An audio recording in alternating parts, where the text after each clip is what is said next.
have to believe my daughter. She doesn't lie about things. I've been called a monster. I've been called a really bad person. I didn't do anything. These are the hardest shows to do. And these type allegations between family members tears families apart. I can't move forward or past this until I know the truth. The results for Brandy's lie detector test is that she... I have an unbelievable update on a 23-year-old heroin addict named Jessica. I had this crazy dope habit. I was getting money in the streets by selling myself. Your arms are pretty scarred up. I had a seizure before because I did too much coke, and like when I woke up from that, it wasn't like I'd seen a white light. I was just dead to the world, like the world was shut off to me, and I'm not ready for the world to shut off yet. Like I want to live. It has been 34 days since Jessica left for rehab, and she is back today.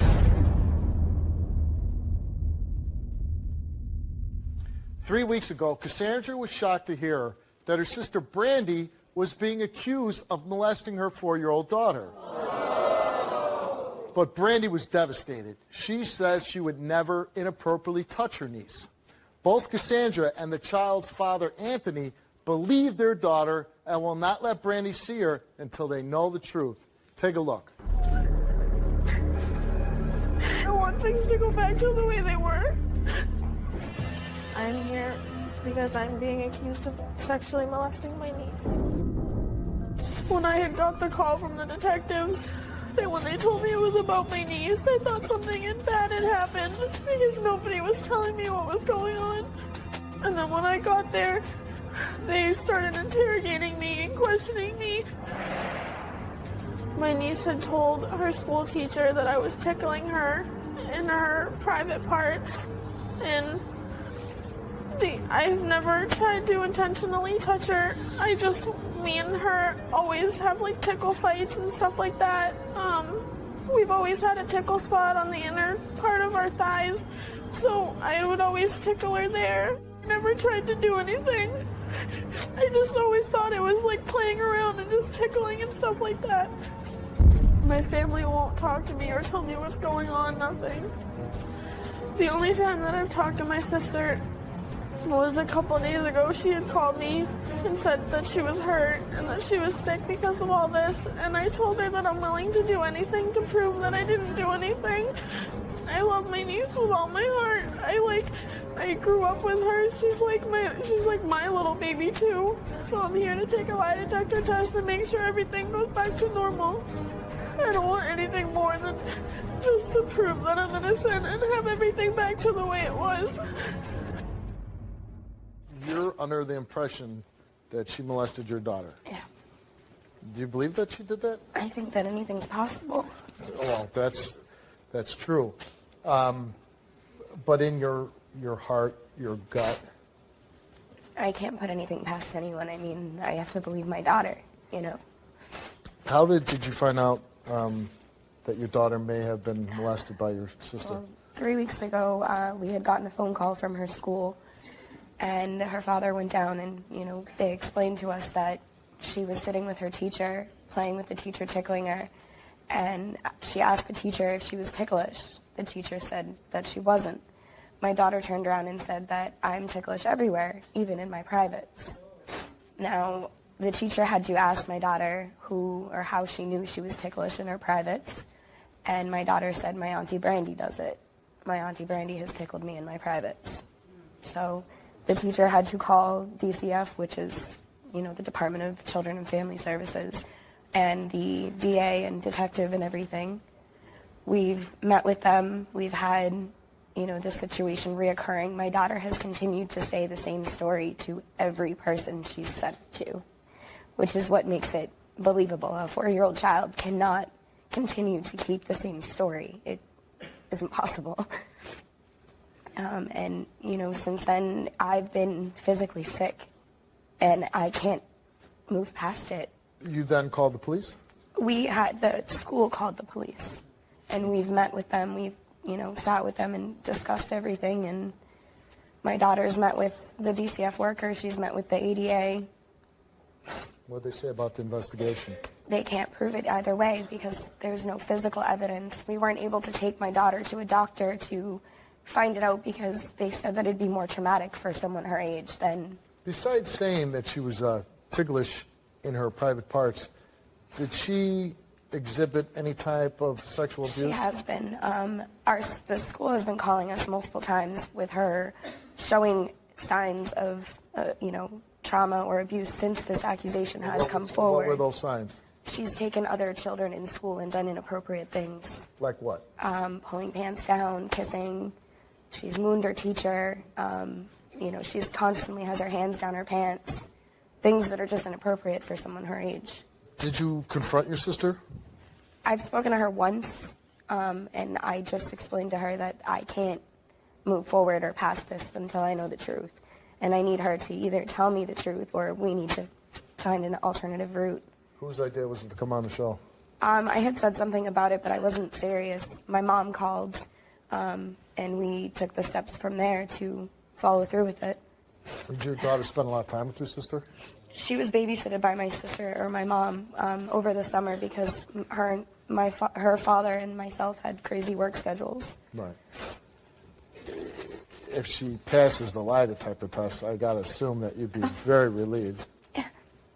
And if not, then I just want to be able to support my daughter and give her the help that she needs. And my sister needs to get help. And if she fails, you say your sister needs to get help. Yeah. Would I be stating myself wrong if I would assume that you want your sister to obviously pass this lie detector? Of course. Okay. I want my family to go back to normal. I just can't. You want to know. Move forward until I. You don't want to entrust your daughter with anybody until you know the truth. No, of course we haven't left her with anyone.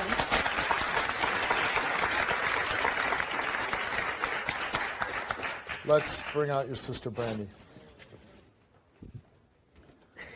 I did not do this, and you know that I didn't. Brandy, you cannot tell me that a 4-year-old child can say the same story over and over again without changing it. I know you're She's I know you're a mom, and I know you're doing I what need you're to be there supposed to support my daughter. I need to do what is right for her, and that is listening to everything that she says and going through it the right way. She has not changed her story. She's displaying inappropriate behavior in school, and you know that had never happened before this accusation came up. I would do anything for her. Brandy, as close as we've been getting, you should have come at me. How am I supposed to come to you? How am I supposed to come to you when my daughter is saying something like that? You know that I've had a hard time in my life. How is a child, how are you supposed to allow something like that in your child's life to change? I've been called a monster. I've been called a really bad person. Brandy, I didn't do anything. My daughter, somebody touched her. She's accusing you of it. I didn't do it. She doesn't lie about things. These are the hardest shows to do. And these type of allegations between family members tears families apart. My daughter, somebody touched her. She's accusing you of it. I didn't do it. She doesn't lie about things.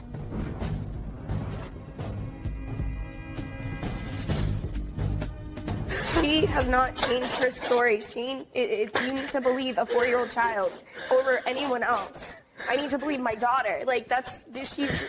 She's telling the same story over and over and over again. It's just.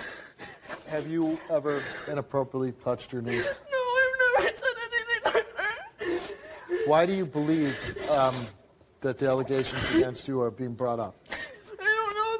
The only thing I can think of is me and her. She's a little girl. We have tickle fights all the time. She'll come up to me and say the tickle monster can't get me. We'll chase everybody. I'll chase her around the house and stuff like that. And her tickle spot's right here on the inside of her thigh. The only thing that I can think of why she's saying all this is because I accidentally touched her. But if it's an accident, then why has she said it? And she said it happened multiple times. You didn't. Hold on. You didn't touch her. You're saying, in a way to get sexual gratification. You were playing with your niece, playing Tickle Monster, and you're saying, you would dig in her leg, and that you did touch her accidentally. I don't know. That's the only thing I can think of is. What I'm saying, did she always have her pants on when you were playing these tickle fights? I don't bathe her. I don't help her go to the bathroom. I don't change her. I don't do any of that. She's a big girl. She knows how to do it by herself. How did you find out you were being accused of this? I had come home one day, and there was a card from the detectives and family services the weekend, me and my mom kept trying to call, and Monday morning when I woke up, I had called, and they said that I needed to come down because something happened to my niece, and I started freaking out. I didn't know what to think. I started crying and everything like that because I hadn't talked to her in a month. Why haven't you talked to her in a month? I kept calling and texting, and she wouldn't answer. Oh, so I couldn't. You knew the allegations. Physically talk to anyone. You wanted to let the investigation play out. They told me not to say anything. Right. Okay. I needed to be there for my daughter. No, that makes total sense. So then the police tell you, come on down, we need to talk to you. You're like, it could be a car accident, it could be anything. But then you get there and they say, what to you? They put me in a room with 2 detectives, and they had asked me, have I ever touched my niece in a sexual manner? And I said no. And I was shocked. I didn't know what to say. I didn't know how to handle it. And one detective said that he thought it was funny because I wasn't showing emotion. And I told him I don't know how to handle this.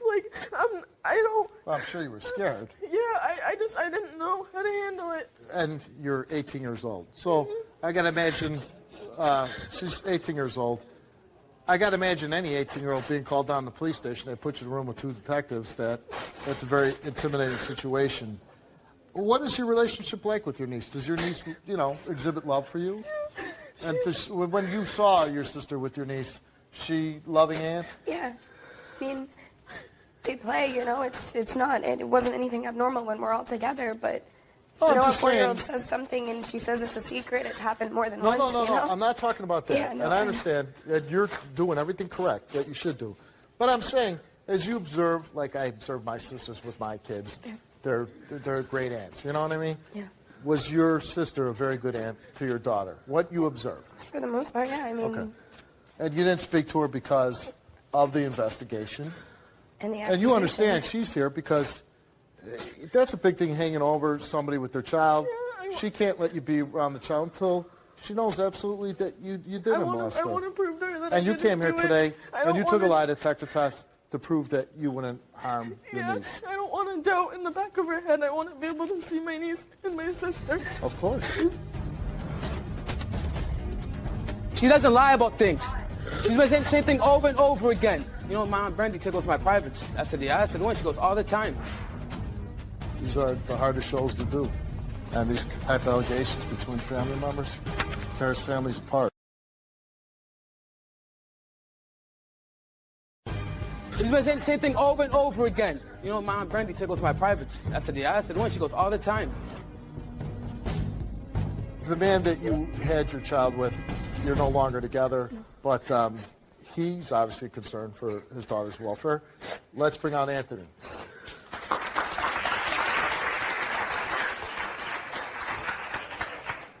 I hope this ain't true.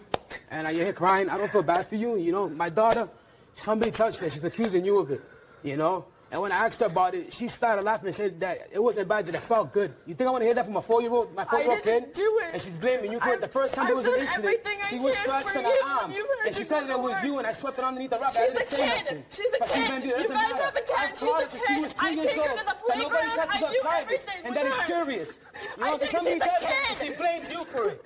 I hope that when the test comes out, I take her to the playground. I do all kinds of, I understand that. You know what? A lot of times when incidents like this happen, it's the people closest to you that do the damage to your kids. I didn't do it. She doesn't lie about things. She's been saying the same thing over and over again. No one touches her private. The first time that she came home, I left her with you. She was scratching her arm. And you asked me what happened. She didn't want to tell me. I said that I take her to the playground and I rough house that with her. Brandy did it, and it was a secret. She wasn't supposed to tell Dad. There's no secret between me and her. She knows in that house there's no secret. And Dad's not supposed to know. She knows that there's no secret. Secrets from her father. She knows that there's no secret in that house. I've never kept a secret. She knows that she can be open with me. We're going to find out. How did you find out that she was being accused of this? I went to my daughter's school to pick her up one day, and they asked me to sit down. And when I sat down, they said they have good news that they had to tell me something. They asked me who Brandy was. I said, it's Cassandra's sister. They said, well, on the teacher's lap, she was tickling her neck, and the teacher, she asked the teacher, why ain't you laughing? Ain't you ticklish? The teacher said no. So I'm ticklish all over the place, even my privates. So the teacher asked her, who tickles you in your privates? She said, my Aunt Brandy. So the teacher put out her arm and asked her, how did she tickle you? And the way that my daughter showed her how she tickled her, she said it was inappropriate. They thought it was best to contact DCF and report it for sexual abuse. Before this happened, what was your relationship like with her? We've had, in the last year and a half, we've had a good relationship between me, her mom. Been going over the house the last year and a half. You know, now when I found out I was hurt. And how was, you guys got along? Yeah, we got along great. We always joked around. We had a good relationship, you know. Did you ask your daughter about it? Yeah. And what did she say? She said the same thing. One day she was going to sleep and she said, Daddy, lay down, I want to talk to you. And I said, what do you want to talk about? And she said, you know, my Aunt Brandy tickles my privates. I said, yeah. I said, when? She goes, all the time. And I was like, you sure all the time? And, you know, it was like... More than 7 times. She said it's happened more, you know, than just once, you know? And on one of the occasions that my daughter came home, she had a scratch on her arm, like somebody grabbed her, and you could see, like, nail marks on her. And I asked her what happened, and she said, I don't know. And usually when my daughter has a scratch, she says, I got a boo-boo, can you kiss the boo-boo? You know, but this time when I seen a boo-boo, she pulled away from me, and she didn't want to talk to me. My daughter said that her Aunt Brandy did it, and that she wasn't supposed to tell Dad that was a secret. You know, so that happened. Then when this happened, the teacher talked to her. The teacher asked her, does Daddy know? And she said, no, Daddy's not supposed to know. It's a secret, you know? So the first time I thought that was wrong, but the second time... Did you cause an injury to the little girl's arm? No. You obviously have not let her around her aunt. No, not since this happened. We haven't been able to talk about it. I haven't even brought her to my mother's. First of all, we all hope that nothing happened to your daughter. Yeah, of course. Same here. I hope that it's not true, that it's just a misunderstanding. And you're also hoping that she... I'm hoping that it's just a misunderstanding, you know? These are the hardest shows to do. And these type of allegations between family members tears families apart. The results for Brandy's lie detector test is that she...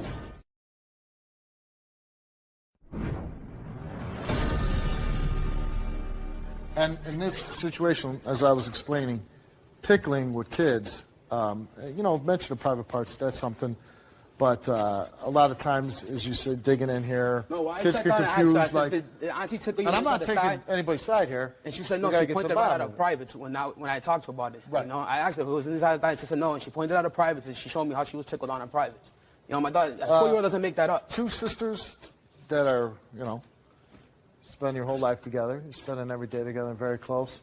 I certainly hope this comes out good for you, so you can go back to being a great aunt and a great sister. Okay.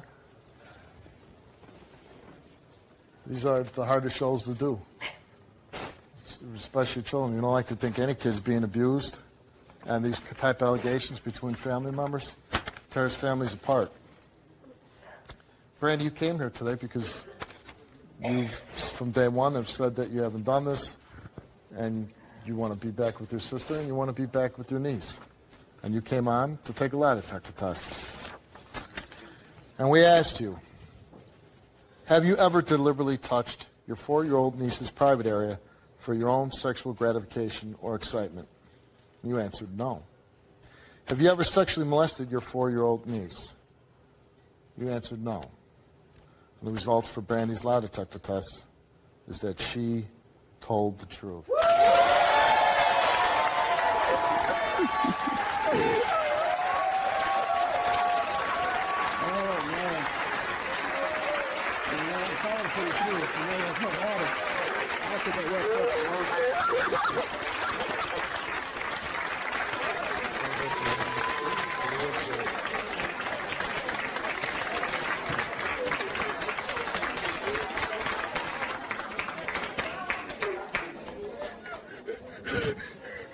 I needed to know. I know, that's why I wanted Mom to go to the show. I mean, all we can do now is just move That's past not it. true, you know? But I gotta take my daughter's word first. I know, that's why I wasn't blaming. I'm the only one that's there to protect her right now, you know? I was, you know? And I gotta, you know, sorry I had to go through this, but, you know, it's my daughter. I understand. You know? We keep on going the way we were before, you know? We were at your house all the time. Every other day we were at your house, you know? To hear something like that and then not be able to talk about it for months, that kills, you know? It hurt us every There's day. We were nothing we can do crying about it, every you know? day. I was too. I couldn't eat. I couldn't And the sleep. good thing is, there is an investigation into this, and this is obviously a very good result. But your daughter probably needs to talk to somebody and find out if there's any other things or people involved with this situation, and maybe you got to keep. That's the thing now, like, I mean, now we got to find out if something did happen. Right, You know? and you know what? There's professionals that can help you and find out. The good thing with this is a big cloud removed from your lives.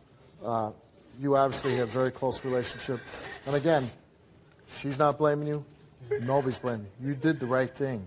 You have to explore it if you think it. So you did the right thing. And I'm glad that you got a good answer, because a lot of times people get a bad answer. You got a good one. You can go back to being a happy family. I'm so happy for you. I'm glad you told the truth, and I'm glad this clears you. And best of luck to all of you. Good luck to you. Good luck to you. I have an unbelievable update on a 23-year-old heroin addict named Jessica. I was just dead to the world. Like, the world was shut off to me. And I'm not ready for the world to shut off yet. Like, I want to live. It has been 34 days since Jessica left for rehab, and she is back today.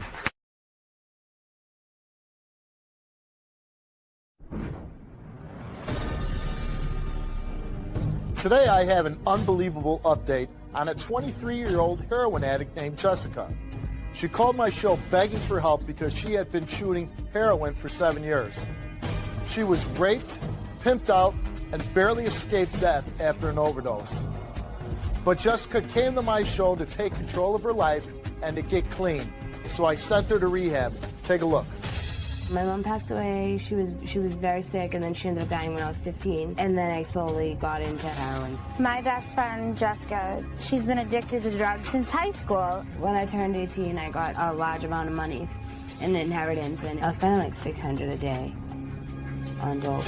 Easy $600 a day. It's so much money. And then that money was gone. And I had this crazy dope habit. I was getting money in the streets by selling myself. My father doesn't come in here because he's in a wheelchair now. If he wasn't in a wheelchair, before he had the stroke, I wouldn't be living here. I would have been kicked out already. I know all along she'd been doing it, heroin. It breaks my heart to know that. I know that she wants to get well. I have faith that she'll do this time. Like, I normally, like, I'll go to a program to appease my dad so he doesn't kick me out. Like, when he finds that needle and I can't, or the spoon that, oh, that's old. It wasn't there last week when I checked around. You know what I mean? Like, I can't hide it anymore. I go to a detox or something. And then it got to the point where I left a program and he just changed his number. And I had no contact with him at all. And then randomly, like, 8 months And how after- bad does it have to be where a dad shuts off his own daughter? I mean, at he's the time, in a tape. he's the jerk. It's his fault, but it's because now he can answer his phone in peace without thinking it's a call. I'm dead, and I understand that now, but I didn't then. Your arms are They're a mess. pretty scarred up.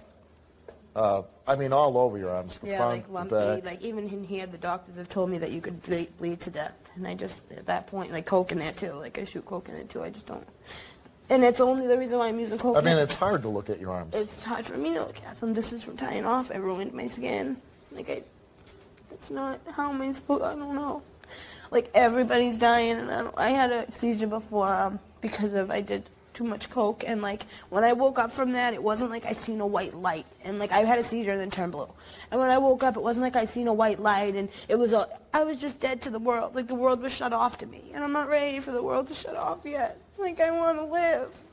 You're going to leave with Jeff, Okay. and you're going to go straight to rehab, and you're going to go get clean. But I'm going to hold you accountable. If you leave, and you're not far from me, You're scaring me. I know where you live, I'm going to come find you. I hope so. There's the promise. If you leave that facility and you don't get treatment, I'm going to track you down, and I'm going to come get you. So, the update's going to be that you walk out after you completed the program, and you're going to be like, oh my God, I'm changing my life.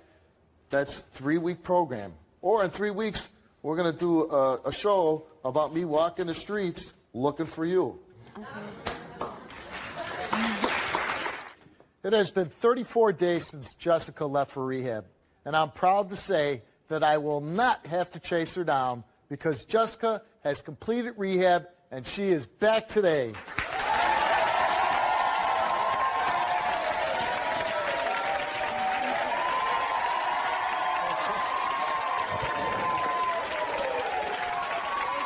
gosh.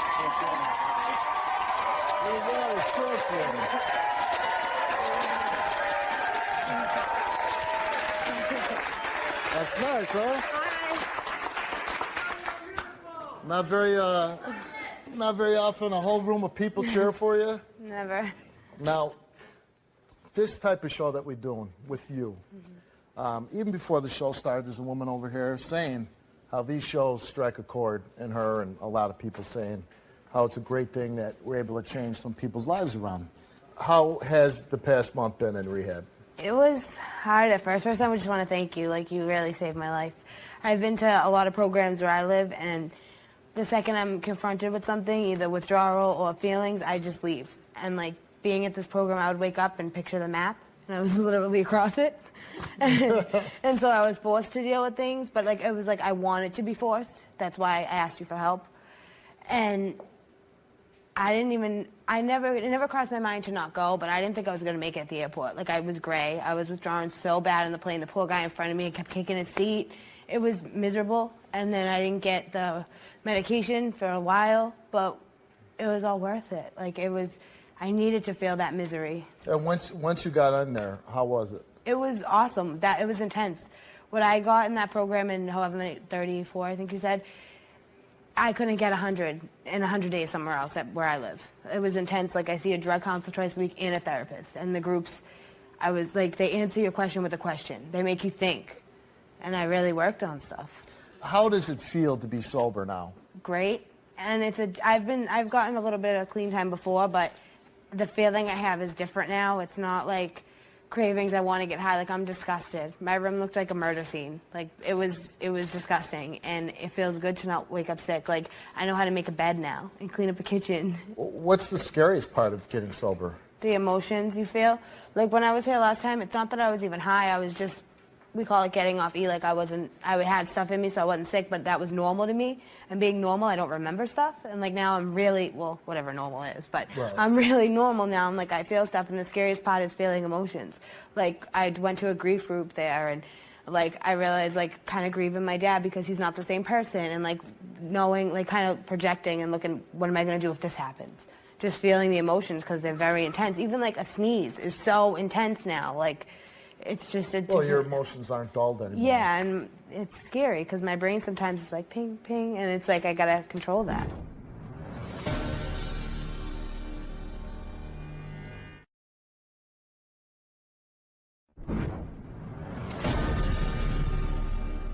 What are some of the things that may cause you to go back to doing drugs? Like, they call it triggers. Yeah. What are your triggers?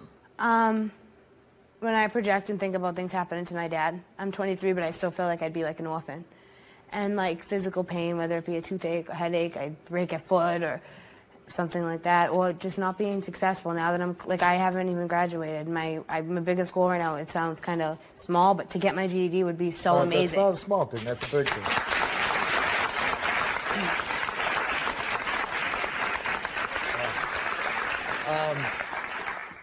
All right, well, again, you're a success. Thank you. You made it through. Not everybody that we, listen, every time we do this, we hope that the people go through it, and they don't. We do updates where, unfortunately, they don't make it. You made it through. You're clean. You're successful for doing it. You can get your GED now. What I want to do now is the place that we sent you, American Addiction Center. Jeff Voshal's here, and he's here to present you with your certificate.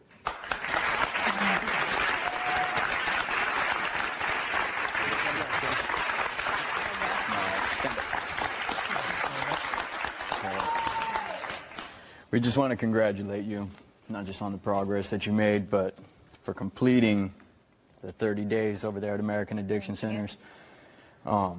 Jessica did great. Jessica did great. She picked up.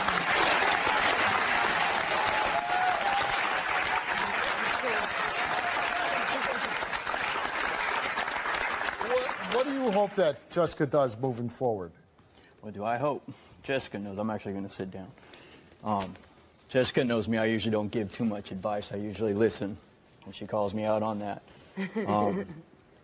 If I was to say what she did while she was in our program, she did great. You didn't have to come looking for her. took on leadership qualities in the group. Other clients were able to grow because of what she says and what she shares in the group. Other staff, counselors, and therapists see it. You have a drive. She not only called you, Steve, she called for help. She called everybody she could think of for help. It's just that you're the one that responded. So I want to thank you for that. But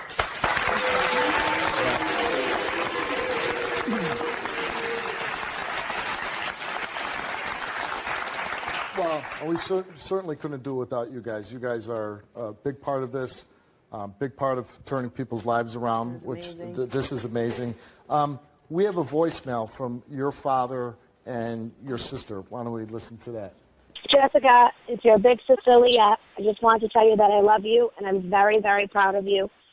You have your whole life ahead of you. You're a beautiful girl inside and out, and you got this in the bag, and I love you. See you soon. Hi, Jess. It's Jed. I just want to say I'm very, very proud of you. I love you. I love you. I'm proud of you. And I want you to do your best. You're going to stay clean. I love you. I'll help you. Love you. See you Tuesday.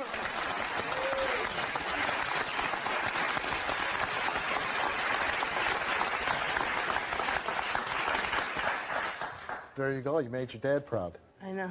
There you go. You watched the show, and you saw a person on my show, and she's the reason why you called. Let's take a look at when she was on the show. Desiree is 18 years old. When she was 13, she was shot up with heroin by her own mother. As a result, Desiree has lived in cars and garages and even became a prostitute for drugs and money. My mom injected me with heroin for the first time when I was 13. When I was with my mom and we were addicted to heroin, we would sleep in alleys.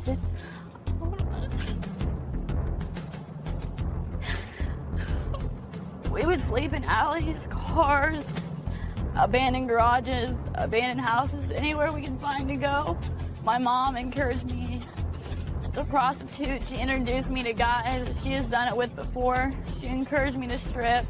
I just wanted to get the drug, and if it meant selling myself out to some man to get the drugs, I would do it. When I got out of juvie, I was bounced from foster home to foster home, and I was lucky enough to get placed with my adoptive mom, Ingrid, and she has been more of a mother to me in the past year and a half than my mom has ever been or ever will be. But when I turned 18, my sense of rebellion came out, and I wanted to seek out my mom. The first night I was down there, she gave me meth, and I did that. And she had heroin waiting for me when I got down there. She took me up to this guy's house, and honestly, at first, she's like, all he wants you to do is just flash him and show your body parts, whatever. And he asked me if I was there for the same thing that she had been there for. And then we went into his house, and I sat on the couch, and he put porn on the TV, and then just kind of started trying to kiss me and take my clothes off, and then it just kind of happened from there. And then was this a continuing thing that you did for Yes, it was. for money? You want to talk to your mother? I got some things to say. You to have her. some things to say to her. Desiree, you lie about a lot of things. I didn't fail a lie detector test. I did not you know did. you prostituted either. You did. I That's didn't what tell you taught to me do heroin. Are you Not serious? one You failed time. the lie detector Did I test. tell Those you things don't to do lie. heroin? Straight from rehab, let's bring out Desiree.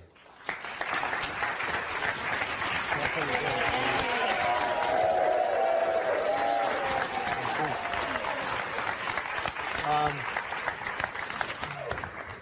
36 days ago, you left the stage and you went straight to rehab.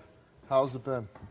First off, I just want to thank you for the opportunity, and I'm really grateful for you, and I just really hope that I can help people struggling with addiction as well, because this has been the best experience. Like, I wouldn't trade it for anything, because going to the program has probably been the best thing that's ever happened to me. Well, Desiree's back and she wants to meet you. Let's bring her out.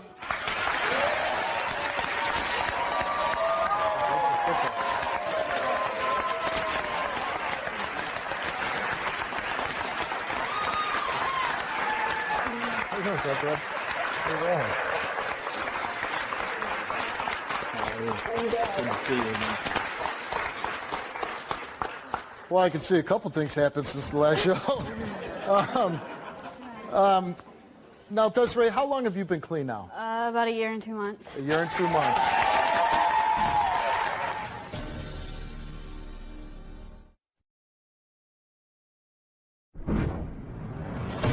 This was really a shocking story that your mother was the one that was shooting you up with drugs and basically putting you out there for prostitution. To have the courage to come on and go through rehab. And what I love about you is just so giving at the end of it, that you now want to help other people. Here this girl saw you on the show, went down the same road you did as far as heroin addiction, and said, hey, I want to straighten up my life. And because of you doing that and making that plea, she's changed her life and got clean up also. She's changed her life.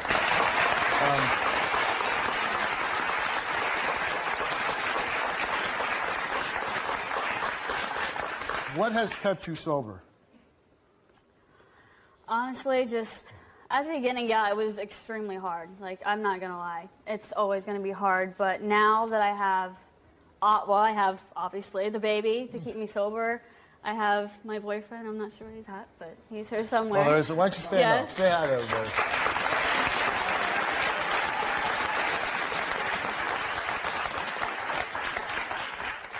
So now you have something to look forward to. You're going to be a mom.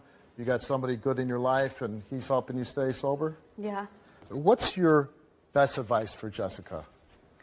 The best advice I can give is don't go with the mindset that you're going to relapse, because you're getting it in your head that it's going to happen, and it'll be inevitable. Like, you have to go and do this for you. And I see your dad and your sister are very supportive of you. And you know your dad wouldn't want to see you using again. He said how proud he was of you. Use that as your motivation. I have my baby to do it for, and I have my boyfriend Ryan to do it for. And that just gives me all the motivation I need. And I know that I have to do it for myself every day too. And I'm not going to lie to you and tell you that it's easy, because even after a year, it's still not easy. But just know that it gets easier, and it's so worth it. You think you feel great now, just imagine how great it's going to be years down the road when you know you are not dependent on something that's smaller than you, that you will overcome something like that. When I watched you, I could feel your pain, like it hurt, and I know exactly what you're going through, and you just said what I was thinking. Like, at first, I got to do this for my dad, and then one day I was talking to Jeff, and it just came out that I have to do it for myself, so I'm able to care for my dad. And I thank you, because you're an inspiration. You're amazing. Thank you.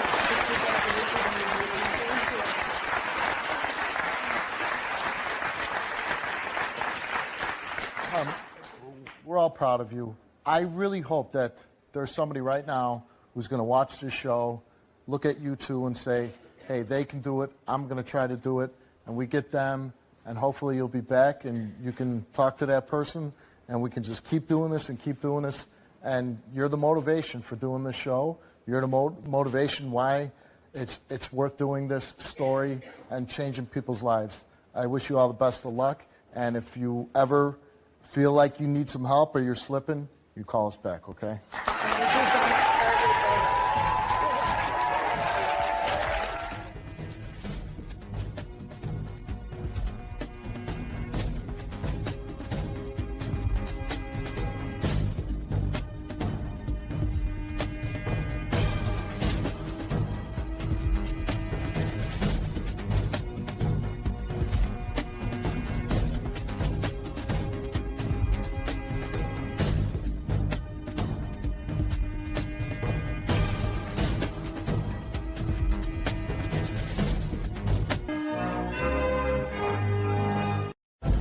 As a parent, you know when something's not right.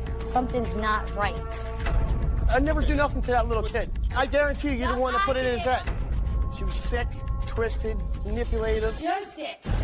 My son said it to me first, and I would believe my son over anything. He did say it. That's why I'm here. The first time we really heard it was when you heard it. I thought you said you heard it a couple of weeks prior to that. Stories change, and watch that. Whoever coached him, I'm going to get.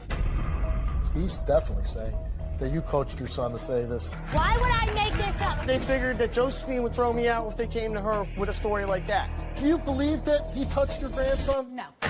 You don't molested my son. You touched my baby. I touched your baby. All right, guys, stop. I didn't. I was molested when I was young. I would never do that to another kid. I would never do that to another kid.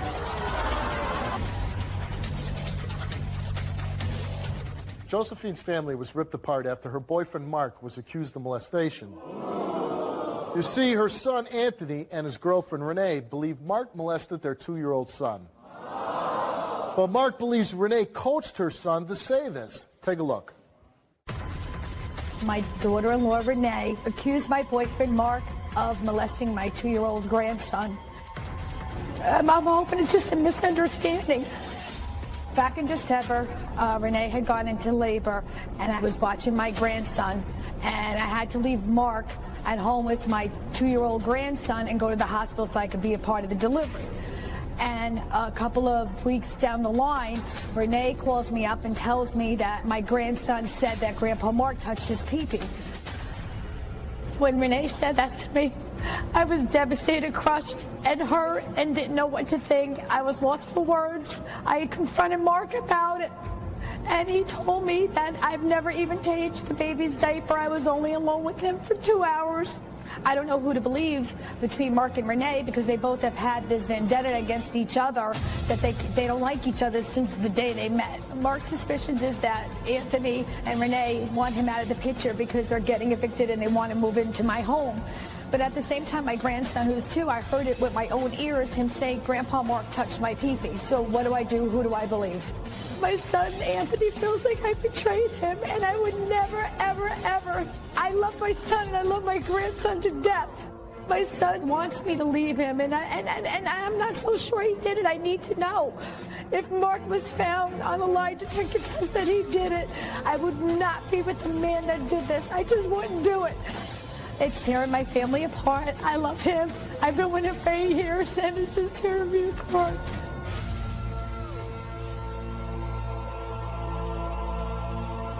Renee, tell me what happened. On December 10th, I went into labor with my daughter. I left him with Josephine thinking he was in the best interest because we have no family down in We moved down there last year. And so I'm going on my way to the hospital. I left my son, and she came later on. I was about just before I had her, and I said, where's the baby? She said, the baby's at home. And I said, with who? She said, with Mark. I said, we told you not to leave him with him, because the big thing was we always made clear, please don't ever leave our son with this guy. And it's not just because we don't like him, it's because we always felt a bad vibe from him. We always felt like... What was the bad vibe? He's always just disliked Anthony and I. No reason. Just because she was always... He's disliked you guys. Yes. Yeah, and not just us, it's also other family involved. And that's because she's a good grandmother. She does care a lot. She does do for us. She wants to spend time with us, but he doesn't like her time being spent with anybody else. So you said, whatever you do, don't leave our child with Mark. And I know she was excited because her granddaughter was coming into this world, and she left him with him thinking in her eyes that he would never do something like that. And the next day, my son, I called and I said, can you bring him to see his little sister? You know, I want to see my son. And he came in and he had this look like he's never had before. And he was putting his head down. He wouldn't want nothing to do with me and his father. He didn't want to look at us, talk to us. He's 2 years old. He's 2 years old, but he's vibrant. He's a happy, loving child. So we went back to the house, and that night, my son was still acting really different. Wasn't acting like himself. He wasn't laughing. He wasn't playing. I thought he was having bad dreams. He was screaming. And a few days later, I noticed that there was a rash forming where his private area is. The doctor said it was an infection. And you think this was caused by somebody touching him? Somebody touching him. Were you ever able to confront Mark? Yeah, You believe that he molested your child? Yeah, but there's more to the story why I do. It wasn't just that. There was, you know, it all came together because Christmas Eve, we went to the house, and I heard Mark whispering to my son something, but I didn't like the tone of it, and I didn't like that he was whispering. He was out of sight, because it's a big house. We're getting stuff on the table. I walked over, and as soon as I walked over, Mark's walking away. Like, what do you know, okay, that was a little bit fishy to me. So we sit at the table. It's me, my son, and Mark sits right down next to him. Okay, and there's there's this look in my son's eyes. Again, you know, he was fine when we got there, but soon after he sees Mark, he has this look in his eyes, this look that as a parent and you love your child and you know them and you're there every day, you know when something's not right, if you're really paying attention. And he was leaning towards me, and he was looking at his food like this with his head down, and my son doesn't put his head down. I was trying to pull my son towards me, and he had his legs wrapped around his high chair. Like, why are you confining him to you? That's not normal to me. So I looked at his father, and he looked at me, and we felt like this overwhelming feeling like something's not right. So we left, we went home, we got to the house. Anthony asked his son, "What's wrong, baby? You're not talking, what's wrong?" And shortly later he goes, you know, "Mark, pee-pee, touch." And Mark comes back around about, I would say, 2 weeks later. He hasn't been around since. And he wanted to come in the house. And I'm outside talking to a neighbor as he pulled up. And the window's open, and the baby's talking to him through the window, and I wasn't really paying attention, but he's talking to him. And Anthony calls, "Babe, get in here." I'm like, "What's going on?" He goes, "Listen to him." And he's talking to Mark, and he said it clear as day. "Mark, Grandpa, touch my pee-pee. Touch it. Touch it." He's definitely saying that you coached your son to say this. I guarantee you, you're the one that put it in his head. She was sick, twisted, manipulative. You're sick. Do you believe that he touched your grandson? No. You molested my son. You touched my baby. I'll touch your baby. All right, guys, stop. He's definitely saying that you coached your son to say this. I guarantee you, you're the one that put it in his head. She was sick, twisted, manipulative. You're sick.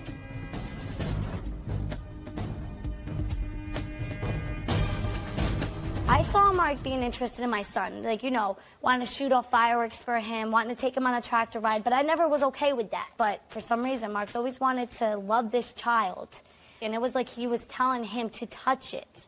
Like, not like just like touched him, but touch it. And he started sticking his hand down his pants. A few days after this, he was starting to stick his hands down his pants. It was almost like a trigger. Once he saw the guy again, it was like... You believe Mark molested your son? I do. I believe my son. I do. Did you confront Mark about this? That night, he started calling the phone around 11, 12 that night, blowing it up. We didn't want to answer. We instantly wanted just to handle it with the police. We didn't want to answer. Anthony finally answers because it's late, and he's like, "What do you want?" And he's like, "That sick bitch put it in his head." Instantly, like on the phone. I hear this through the phone. "That sick bitch put it in his head. I didn't do it. Must have been somebody else." Like, I can understand being mad and upset, but to put the blame instantly on his mother, I would never do that. But to instantly blame somebody else makes you look guilty. And he was blaming you. He was instantly blaming me. Being mad about not doing it is one thing, but to blame... Did you call the police? I did. I did. They didn't know this. This is probably the first time they're hearing it, but I did. When did you call the police? I called the police the next day because I had to talk to my officer. I informed her about this. This was 2 days later. I took the time to see if he kept saying, and he said it the day after, and he said it the next day. Once he said it, I called them, and they were there, and I explained everything to the sheriff that came. And what did they determine? They determined they involved the major crimes unit, who called me just before I came on here, and I asked them to, I'm getting the results. Did they come to any conclusion? No, they wanted to interview him. They wanted to talk to him. DCF got involved. They saw that, they checked the kids, they saw we're fit parents. They can't get involved because major crimes unit, that's a... So they want to interview him. But I said, "Listen, we're going on the show. Can you please just wait for these results?" So because they have something to work with. And it was a real good deputy that ended up calling me. Now, you know, they're saying, or he's definitely saying, that you coached your son to say this. Mm-hmm. Would you have any motivation besides, really, it doesn't sound like you think he's creepy and everything else, but there's no substantial thing why you don't like him.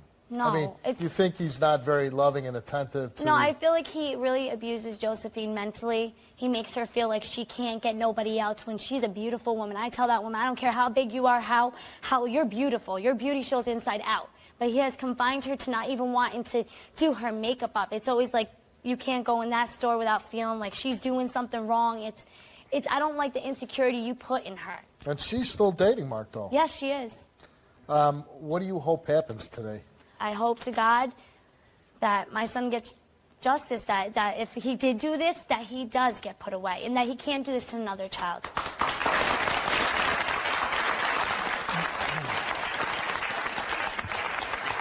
All right, what I'm going to ask you to do is I'm going to ask you to leave the stage, and we're going to bring out Mark, and we'll bring you out at some point. Okay, thank you. Let's bring out Mark. I would never do that to my grandson. Oh, nothing. You don't understand. We're going to go right to that night, okay, when she went into labor, acting up. He was running around the hospital, so we took him back to the house, and he got dozy. I laid him down in his pack and play, and he went to sleep about 10 minutes later, and I fell asleep.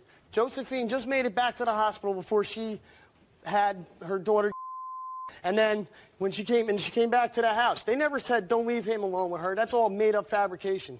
All right, she's got issues. We're going to go right back to day one when she first came into Anthony's life. She was sick, twisted, manipulative. She sat there and she's bit Anthony. She's broke his finger in the door in front of his son. I mean, this is the type of woman, and she's doing this all right now. She broke Anthony's hand? Oh yeah, this was just recently, about 4 months ago. So you don't like Renee? Absolutely not. What she's done to Anthony? No.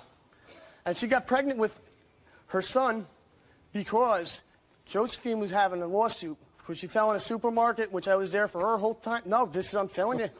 Really? She found out she was getting money? But how am I not supposed to laugh at that? Yeah. I mean, come on. All right. It's such a crazy story. It is a crazy story. She's You're a crazy saying that bitch. Okay. They figured that Josephine would throw me out if they came to her with a story like that. Do you believe that he touched your grandson? No. The first time we really heard it was when you heard it. I thought you said you heard it a couple of weeks prior to that. The story's changing. Watch that. Whoever coached him, I'm going to get. They figured that Josephine would throw me out if they came to her with a story like that. Do you believe that he touched your grandson? No.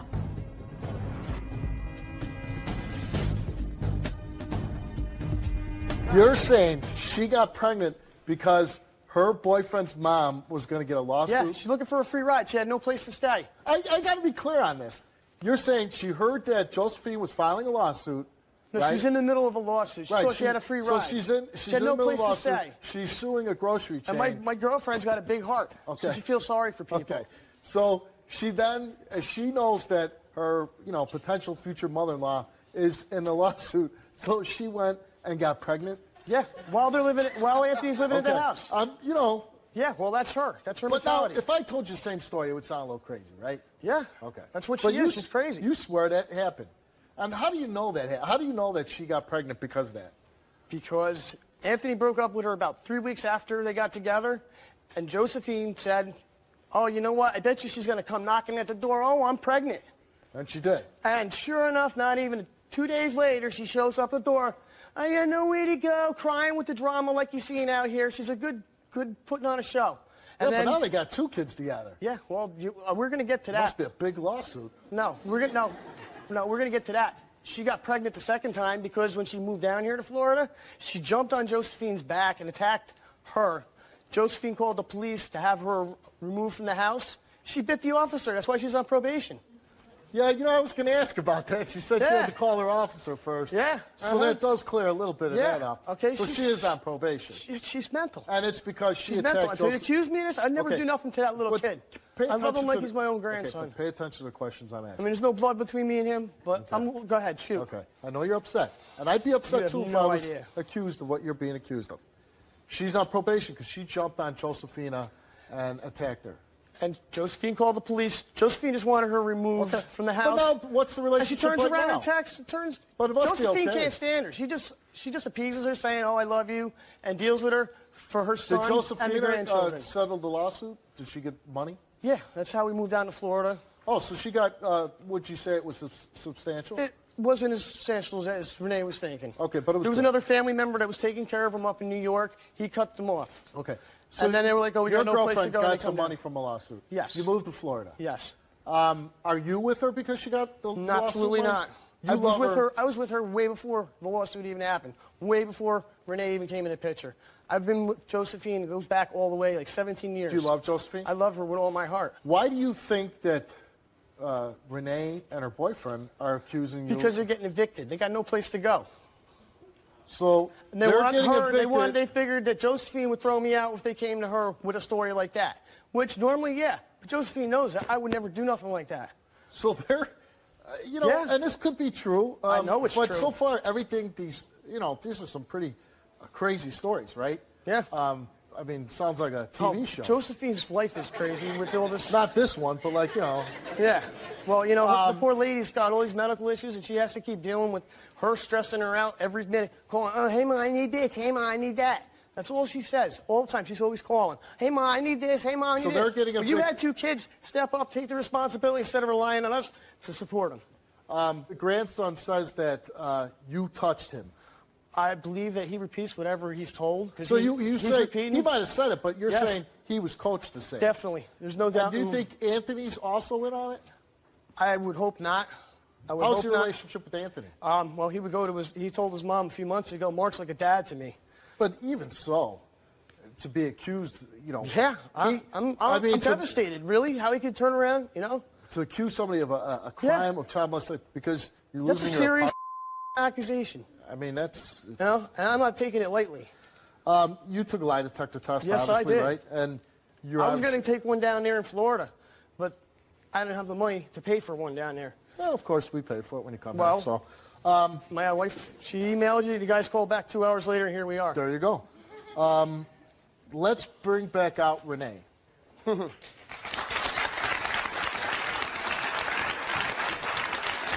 You molested my son. I have no reason to up. It is not about money. I'm with him for money. I had another child with him. We came down here for a family. We would never. We don't want to live there anyway. We want her. You use her, and we're keeping this about him. You use her. You use her. You don't even care. Hold on. You drink alcohol every day. Really? Tons of alcohol. You smell like alcohol. I need a hot tub. I need more tools. I need Josie this. got the hot You tub don't for her work. injuries from Anthony the works. lawsuit He you runs done, that bitch. business. You're such a psycho. I didn't even know about the lawsuit until I was a you dumbass. Yeah, she's doing it out Yeah, there. dumbass. She's gonna come this back is and say about I'm my pregnant. son. Why are you trying to put this on me? Because You got you're the something one to that did it. hide? I guarantee you, you're Yup, the one that I put it in did his it. head. Oh, yeah, I Okay. put it in his head. You're sick. Stop. You're sick. My son said it to me first, and I would believe my son over anything. He did say it. That's why I'm here. Whoever coached him, I'm going to get. I did it! I was molested when I was young. I would never do that to another kid. I would never do that to another kid.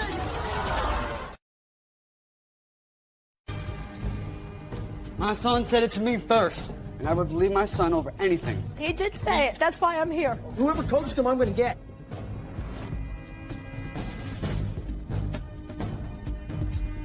Did you attack Josephine at one point? We got into an altercation, but it wasn't the way that he's making it. Okay, but you were arrested. Yes, sir. You were on probation? I am now because of the whole thing. Okay. This is the... But this isn't relevant to my son. I'm here because... Well, it is a little bit, because when you were talking about Josephine before, you got, like, choked up and stuff. I love her. Yeah, but that was... You attacked her. No, I didn't attack her. I did not attack her. She attacked me. No, she you attacked jumped me on her first. back. I didn't jump on her back. You weren't there. She told you. Let's bring out Josephine. 99, Renee. Go ahead. You think it's- Why would I make this up? Why would I make this up? Oh, yeah, Mark, you're sick. That's why they want to talk to you. Time out. let's listen When to my Josephine. boys, he was in their lives when my boys were little. Okay, well, you know what? Let's, like you said, let's keep it to this story. You're all here today because they say that he touched your grandson. I heard my grandson say that. Okay, do you believe that he touched your grandson? No. You don't? No. Why do you think that they're saying it? I don't know why. You know, he in his opinion, he feels that they're saying it because they want to move him and want him out. They want to move in your house. Yeah, and I do a lot for them. And he even do a does lot for them? Yes, I do. wanna I move in pay a their house bills with for two years. kids Okay, hold and on, one hold room. on, hold One on. room, two kids. I like my own space. And All they, right, we get in the room ready. would 'Cause you we gotta move out. please stop? Listen. All right. Okay, why do they want to move in with you? Because they're being evicted? Right, and I can't pay the rent no more for them. Oh, you're You weren't paying their paying rent. for us. Yes. Anthony was working for her business. Okay, everybody's... Listen, he worked. listen, You didn't stop, pay. stop. Sorry. Let me make something perfectly clear, whether you want to agree with me or not. If you're working for that business, she's paying the bills because with her money. No, she's paying. Stop. I don't... Stop. Okay.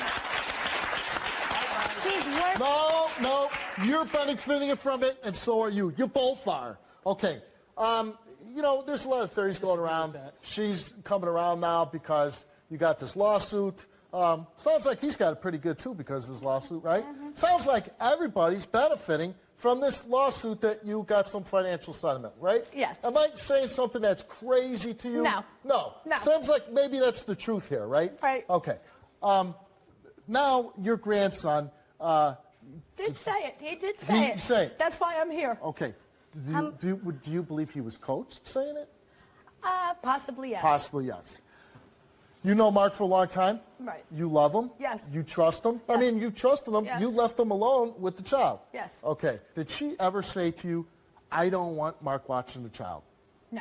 Never said That's a that? lie. Okay. That's a lie. Not That's a that lie. night that she You went know out. that's Did a your lie. son- You did your know son that's ever a lie. tell you that? You know that's a damn lie because I don't trust you. Okay. You're disgusting. I don't trust you around my baby. Why? I do not trust you around my baby. Okay, You at this know point, that's when a I lie. say stop, you stop. Now, there's a story, and I have to get into it. It's fine. She was locked up for attacking you? Yes. And she's on probation? For biting an officer. For biting an officer? Yes. Why? What happened there? My son did wrong, which I don't condone. He called and wanted to make a play for her, and she got out of control, and she was a little out of sorts, and you know, I love her. She was mad because your son was screwing around? Yes. And what happened? And we got into it, and she attacked me, and I called the cops, and then when she came, I tried to keep her calm because I didn't want, You didn't want her to get locked right, up. I just wanted her removed out of the house, and I didn't want this because this was in front of my 2-year-old grandson, and I didn't want him to see it, so You weren't there. the officer, Mark, the officer said, do me a favor, come and get the baby, and because she had the baby in her Okay, arms. stop. Mark, really. This is She a child had the he baby is. in their arms, and I went to get the baby because Child the he baby, her and the officer were wrestling, and she bit the officer, and I grabbed the baby, and I took him out because I didn't want him to see, you know, his mom getting handcuffed. Right. That's still his mommy. Now, do you believe that she loves your son? Yes. I mean, 2 kids. Yes. Can't all be about Yes. the money, Yes. right? Yes. Would she coach your grandson? Does she strike you as that type of person that might tell your grandson to lie about something? Possibly. I mean, this is a big lie. I don't know. That's why I'm here. I'm here for them to both to find out the truth. And if it isn't her, I want to know who, you know, what's going on. What if Mark fails for molestation? Oh, he's out of my house. He can pack his stuff and go.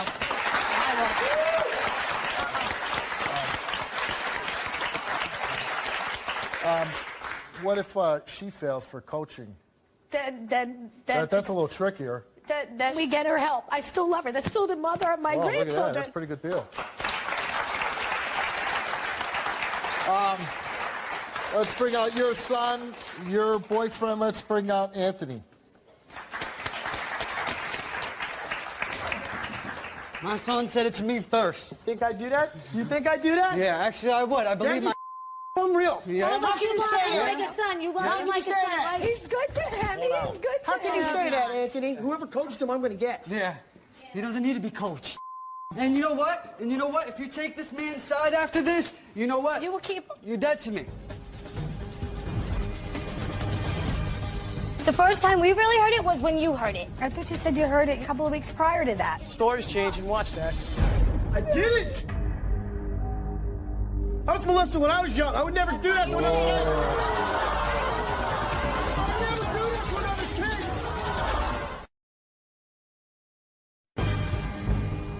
kid. The first time we really heard it was when you heard it. I thought you said you heard it a couple of weeks prior to that. Stories change and watch that.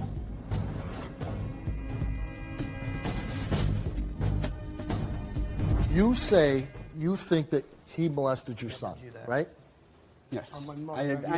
Your son has said this. He's said things. To me first. What did he say to you? He said, Grandpa Mark touched my pee-pee. And he didn't say about anyone else except for him. And I would believe my son over anything. And you believe that this actually happened? Yes. I know that he This would... isn't a case of, hey, we don't like Mark. We need Mark out of the picture. Let's make up a story. Have my mom throw him out of the house so we can move into her house. No, you best believe I'm going to believe my son and do as a father would do, protect his son and do the right thing. Yeah. When you find out that it's not true on my part, what are you going to do then, Anthony?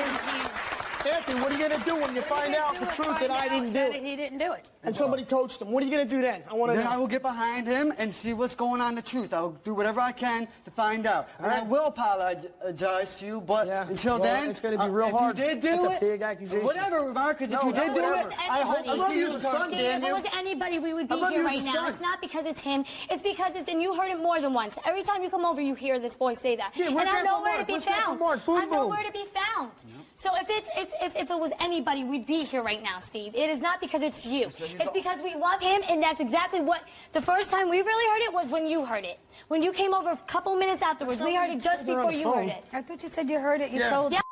When he was at the window, you showed up. You showed up right after he left. A couple of weeks prior to that. I said, I heard it. I told them. Here we go. But I didn't know who it was. I said I was concerned because he was with Mark. Watch that. Okay. No. Because he was the only guy he was around. And he said, Mark, Pinky, I said that to him. You have other friends that come over. But he never comes out his mouth with anybody like that. Only one person is his We're here to name. find out the truth. Exactly. Did you and Mark get along before all this? Here and there, but I never really liked him. Why didn't you like him? Oh, you lied to your mom, saying no like a dad did? Because, incidents and just the way I felt he was treating my mom. How did he treat your mom? Not the best to his capabilities that I thought he could, and the way they would argue. You ever attack her? No. Okay. Anthony, you took a lie detector test, right? Yes, sir. We asked you, did you make up the story that Mark touched your son in a sexual manner? You answered no. Did you make up the story that Mark touched your son in a sexual manner so you can get him kicked out of Josephine's house? You said no. Did you coach your son to say, Grandpa Mark touched him? You said no. Did your son really tell you, Grandpa Mark touched him in a sexual manner? And you answered yes. And the results for your lie detector test is that you told the truth.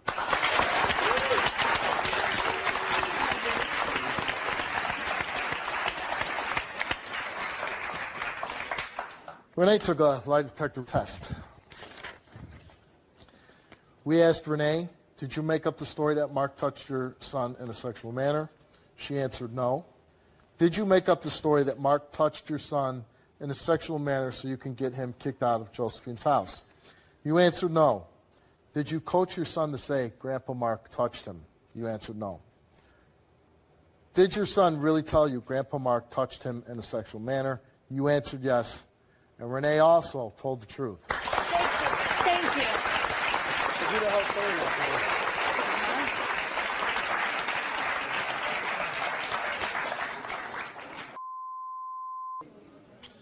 that? It does make you, with both of them telling the truth, obviously not coaching the little boy to say anything, that it does, you start getting a little queasy about what maybe could have happened. Okay. Yes, please better find the person before I do. Mark, you came here today and we asked you, were you in a relationship with Josephine only because of her settlement money? I guess this is a question that somebody wanted asked. Is that you? Yes. Okay. He answered no. Are you still in a relationship with Josephine only because of the money she's about to receive? He answered no. And pertaining to those two questions, he told the truth.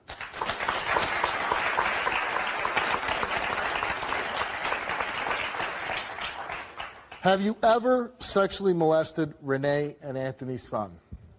He answered no.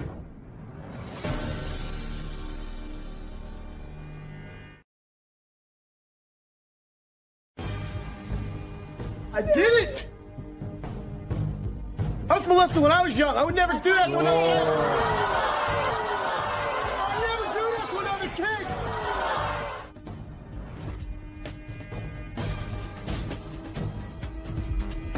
Have you ever sexually molested Renee and Anthony's son?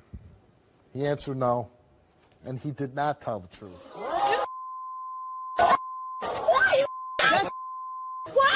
That's All right, guys, stop! That's my baby! No way. Oh, hell no! Oh, my God! No! Hell no! Let them handle it. Let them handle I didn't. My baby, I didn't touch your baby. I want to take that lie detector again because I've never touched a kid. I've never touched a kid. You sure you already got them flopped around or something? I knew it. Do I got him flopped around? I know, I believe I kid. I knew it. I never touched. Oh my. See, he was a sick one. Yeah, and after, you know what? I want to question on this lie detector thing. He told me their accusation that I'm with her for money. I got all upset about that.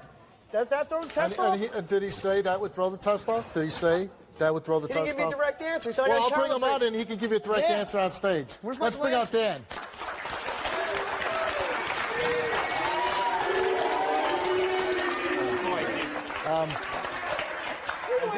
I did. Hold on. Every time I do the show, believe me, I hope the results are that the person is telling the truth. Why don't you get off her right now? I did not. Get off her. I'm not touching. Okay. I always hope that the accused tells the truth, and this didn't happen to a child. Absolutely. In this story where you have people, they're accusing them of coaching, they both passed a lie detector test, independent. He comes on and says, you upset him, Dan, and that's why is that what you're saying you failed? Because you got so upset? So he's saying he failed for molesting a child. He was upset about whether he was in it for love and money. Steve, he lied in the polygraph. He continues to lie. He never asked me that. He never asked if he was upset. We separated the issues. The first test was about molestation. We didn't discuss the money or any other issue until the second test. So he couldn't have been caused him to fail. Mom, I told you. Let's listen to Dan. So I conducted 3 polygraph exams. In the 3 polygraph exams, the results were the same. It was a computerized scoring algorithm program that concurred in my opinion that deception was indicated when he came into the polygraph room. And it is written in my leaking deception, basically trying to get him on track, trying to keep him focused so that I can conduct a pre-test interview. That's typical of a person that's burning off nervous energy, which what we call fear of detection. So when I first interviewed, my forensic assessment was that he was not credible and that he would fail this polygraph. And then when I polygraphed him, the polygraph did confirm my belief. Thank you. Thanks, Rocco. How do you feel now? How do you feel now? You still gonna love him and let him sleep next to you? I told you. Your grandson told you. Your grandson, you're kissing a guy that was molested him. I love you the whole time. The whole time your grandson kept telling his grandmother, my baby's smart. I know my baby. We gave it to you 3 times. We're not giving it to you anymore. Sick. Okay. Let me get, look. Get away from me. Anthony. Move her over here. You wanted to believe, and I certainly understand why you wanted to believe. You're in love. It would be hard to imagine that the person you love would do something like that to your grandson. Knowing that they both passed for coaching, which kind of like really verifies the story that we're asking here. They both passed. He fails. I want to know what your decision, what you're going to do moving forward. You're done with them. So you're not going home with them. I knew it, Steve. Can I just say something? Steve, Josephine, what do you want to say to him? This is a man that you spent a lot of years with. I didn't. I didn't. I molested when I was young. I would never do that to another kid. I would never do that to another kid. No, it's not. Really? I did not. I didn't touch your son. Listen, I didn't touch your son. Any parent that would feel this right now would want something done right now. You know what? You're right. Hold on. You're absolutely you're feeling. I can't. I understand that. But I'm feeling right now. But now you do. You're smart. Listen, you're smart. You're smart, and you got to be smart for her. You go back and you tell the police what happened, like you said, and now you go. Please, and we'll help you in any way we can. Anybody else. I don't want to do this. Like you said, that he gets what's coming to him. That's why. Stay back. You want him out, right? I'm sick. You know, every family's Hold on. See, when you do something like this, you not only made the little boy a victim, you make their parents victims. You made your. Do it. What the get? You know what I get? They're not 100%. I get that you're. That's what I get. And I believe in it over you. Get the hell off my stage.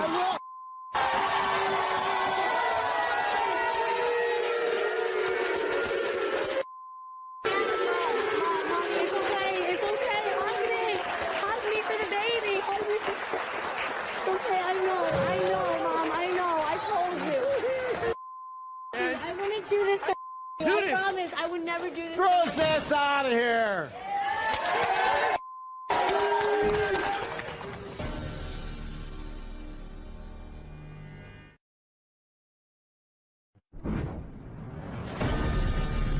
You came here for the answer. Thank you, Steve. It's a hard answer to get. You know what to do now. You started it. Now you got to finish it. Major crime units already. I hope everything works out in your favor. Thank you for being on the show. I hope this helps. Good luck to you. You could take the backstage. I want you to stay there.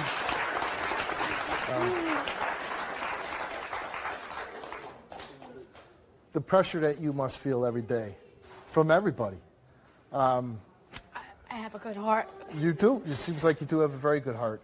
But people are using you on so many different levels, and I'm not going to get into it here. You know it. How would you ever know that he would do something like this? You wouldn't. Right. You're a good woman. I'm sure you love your son and your grandson just like anybody else does. Did he ever bring this up that he was a victim of molestation to you before? Yes. Okay. Yes. And as you know, maybe you do, maybe you don't, that a lot of times they turn into the predators themselves. That's a fact. I've heard that. Unfortunately, that might be the case in this situation. I hope you're strong enough to stay away from him, to lie about this and to keep going on, and the fact that even before the test they felt like he was lying, and then conclusively with the test. There's a lot of things that you might want to forgive in life. That's one of them that you can't. You can't. You don't. Because you're... He's that my grandson's innocent. Yeah. Cheating, you can forgive. There's, like I said, there's other things you can forgive. But this, though, you have damaged somebody, and possibly for the rest of their lives. I wish you all the best of luck. I believe in the short time that I met you that you're a good woman who's been put in a very difficult position, and I hope it works out for the best for you. Thank you. And your family. Thank you so much. Thank you. You want to grab this one? Thank you.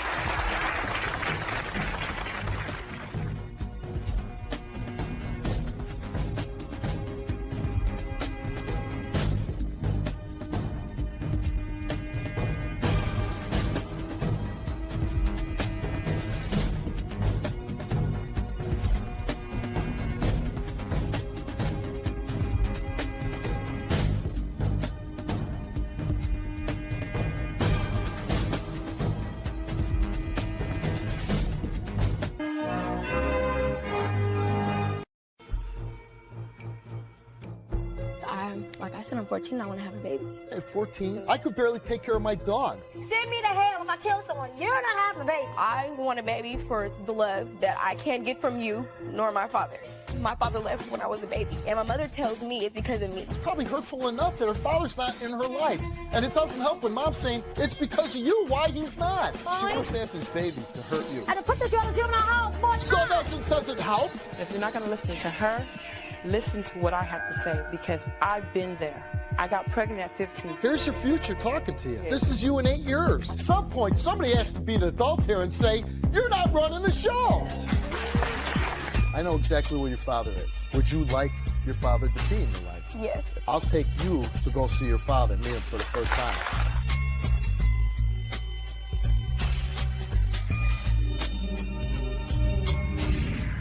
Welcome to the show. My first guest is Shalonda. And Shalonda, how old are you? 14. You're 14 years old. Yes. And why are you here today? Well, Steve, I'm here today because as you said, I'm 14 years old and I want a baby. You want a baby? Yes, and my mom called your show because she thinks I'm out of control teenager. I've been running away off and on for the last 3 months of this year. Why does your mom think you're, first of all, we're going to get to why you want to have a baby. I mean, at 14, let me just tell you right now, this isn't meant to be mean to you, but it is ridiculous to think that you want a baby at 14. It is, but if you live the lifestyle I've lived. Let me tell you something. At 14, all you're going to do is complicate your life by bringing a child in. Children cannot raise children. It's as simple as that. Well, I'm a child raising 3 kids already, so it really doesn't even matter. I'm sorry, what did you say? I'm a child. I'm 14. I'm raising 3 kids at home already. Now, they're not mine, but they're my mother's. And I bathe them, take care of them. You know, I've been raising them since they were barely like 2 years old, since I was 11. I know how to take care of kids. I'm not new at this. So if I have my plan already when I turn 15 and when I have a job. What is your plan? Well, when I turn 15, because I can't get a job, I'll get a job. And I'll raise my money, and then when I turn 15, I'll get pregnant. You know, not like by anybody, but when I get pregnant. When I turn 16, I'll have my baby, and then I have my plan worked out, because it's nothing new. So your plan is a job and money, and that's going to be good enough to bring a child into the world. Mm-hmm. Job and money. And yeah. Everybody's different. Mm-hmm. I'm not saying the way I did it's the right way or the wrong way. Don't you want it at 14? When I was 14 years old, I wanted to go to Cubs games and collect baseball cards. No. I didn't want to have a child. But I do. I could barely take care of my dog. And you want to bring a child into the world? I know, but I understand. I raised a newborn. I wake up in the morning. And so you're raising, you said, since 11 years old, right? Mm-hmm. And now you're 4. And sometimes you're mad that you No, I don't get mad. You never get mad. I never get mad. But what I want to in return is to have freedom. That's what I want. And I know once I have my child, I won't have freedom, but I'll have somebody to love me. That's basically all I want. What about these kids you're raising now? Don't they love you? They love me, but they're not mine. And come on now, I'm 14, like I said. I'm not childish. I'm immature. I'm mature. I'm not immature, but I'm mature. I'm in the level But in you're between. saying your mom shouldn't be letting you in leave the house you alone, with 3 kids, taking care of 3 kids, unattended. So you're making so you're making my case for me. No, it's your not mom that. shouldn't do that, and she shouldn't let you have a kid at 14. She's not letting me. It's not what she says. I could really, no, I'm not saying she's a bad parent, but if I want to do that, that's what I'm going to do. And I'm trying to talk you out of it. But you can't. Why? It's not like I'm pregnant right now, trying to get pregnant at 14. When I turn 15, that's my plan, get a job. Are you sexually active? Yes. And are you trying to have a child? Not right now. Now I'm trying to find the perfect guy to have a child with. You scare me. How?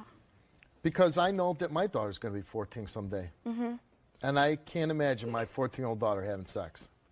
That's not the point, though. That is the point. It scares me. The 14-year-old, when your daughter turns 14 and she has the capability to watch 3 kids and love 3 children, she's going to want her own child one day. Yeah, and I hope that day comes when she's an adult. Not for me. Send me to hell if I kill someone. You're not having a baby. Yeah, when you're talking about bringing a child into the world, Okay, I'd throw you in jail too. I know exactly where your father is. I'll take you to go see your father and meet him for the first time.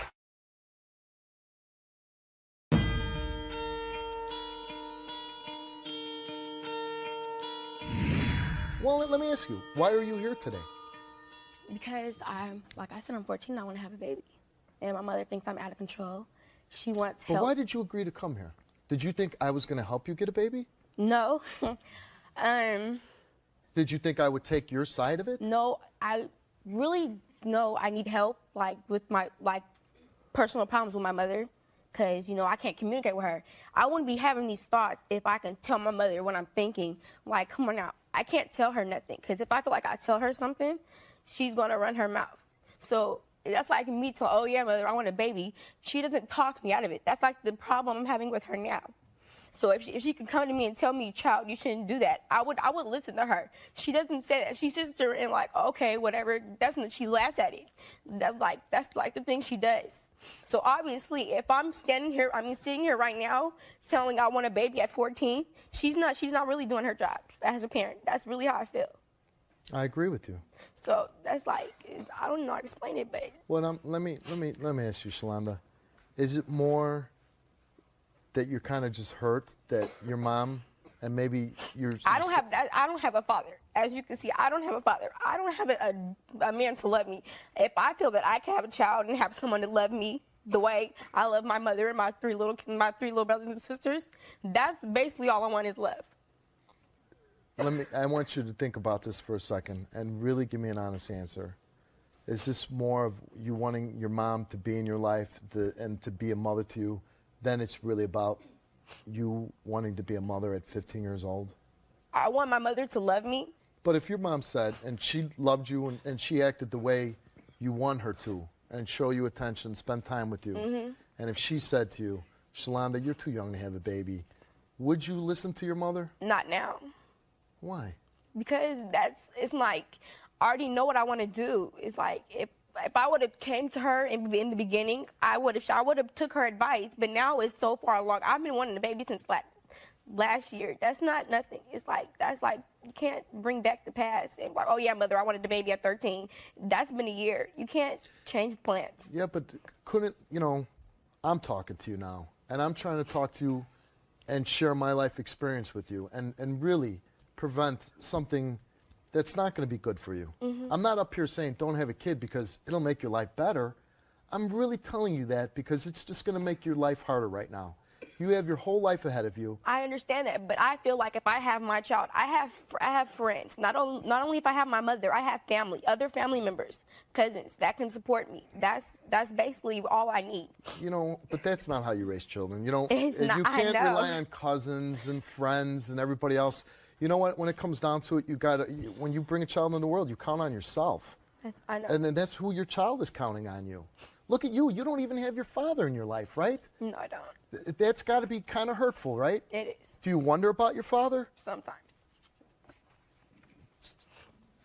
Why don't you see your father? Well, I've never seen my father a day in my life. And basically, my father left when I was a baby. I never got the chance to see him. And to me, it feels like my father left because of my mother. And my mother tells me it's because of me. So if I feel like I don't have a father, like, to my mother, it's like, I don't know what it is to her. Let me ask you a simple question. Is it hurtful that you feel like your father's not in your life? Yes, it Would is. you like your father to be in your life? Yes. You would have liked him to been in your life since you were born? Since I was born. So wouldn't you possibly be doing that to your child? Do you think that some young man that you're sleeping with now, if you bring a child into the world, do you really think at 15, 16, 17, I don't know how old I the wouldn't guy want is, that to happen to my child. but do you think that guy's going to stick around and like raise a child? I want a baby so bad it doesn't even matter if I love him, I would be willing to have his baby. If he's not there, he's not there. If you're not going to listen to her, listen to what I have to say because I've been there. I got pregnant at 15. Here's your future talking to you. This is you in 8 years. I know exactly where your father is. Would you like your father to be in your life? Yes. I'll take you to go see your father and meet him for the first time.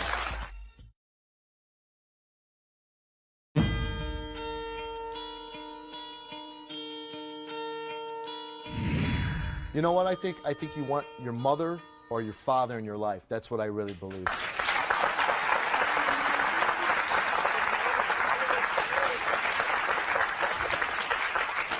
Let's bring your mom, Chandra, out. Let's hear what she has to say about this. How you doing, ma'am? Hi. Shalonda, I love you a lot. I love you too. And let me tell you, it's hard being a mother. I got 5, and I just started going to school. I'm just not trying to go to school to get a bachelor's degree. I had to put my life on hold because that was my choice. Okay, I understand that. It is you not having a baby. Yes, God I am. God is my witness. Okay, You're not having a baby. Can't stop me. Yes. I want a You child. know what? God is my witness. No, I can't stop you, but it's my job to try to make a way to let you know that that is not okay. I done everything I could do for you. Okay, I understand you that. had your own room. Okay. You know, you had cell phones. Listen to your mom. You had cell phones. You know, I let you go to parties. Let you spend up your You friend's did not let house. me go to parties. Yeah, well, maybe that's true. But I let you go to your friend's house to spend the night. You know, I gave you more freedom than I can let you have. Give your mom a chance. and No, listen I to don't her. want to listen to her. She can't I know you change don't it. want to, but you will listen to her. Okay, I'm going to listen to okay? her, but I'm not going to understand. I'm not. Just listen, then, okay? That's not an act of maturity that you're showing right now. Somebody that would be able to raise a child. I'm not gonna listen. You're acting like a child right now. No, I'm not. That's my witness. Send me to hell if I kill someone. You're not having a baby. Part of the problem is the two of you can't talk to each other. True. If this is the way you talk to each other at home, I could see why nothing gets through to anybody's head. Now, Mom, I want you to listen to your daughter, okay? Because there's a problem here that she's running away, that she wants a child at 14. I'm on your side here as far as I wouldn't want my 14-year-old daughter to have a child. And I would be like you. I would do everything I could to stop it. And I'm trying everything I can to stop with your daughter. But what I want you to do is listen to your daughter right now and give her a chance to talk. Shalana, so here's your chance. Talk to your mom. All right. I understand you don't want me to have a baby, but I want a baby for the love that I can't get from you nor my father.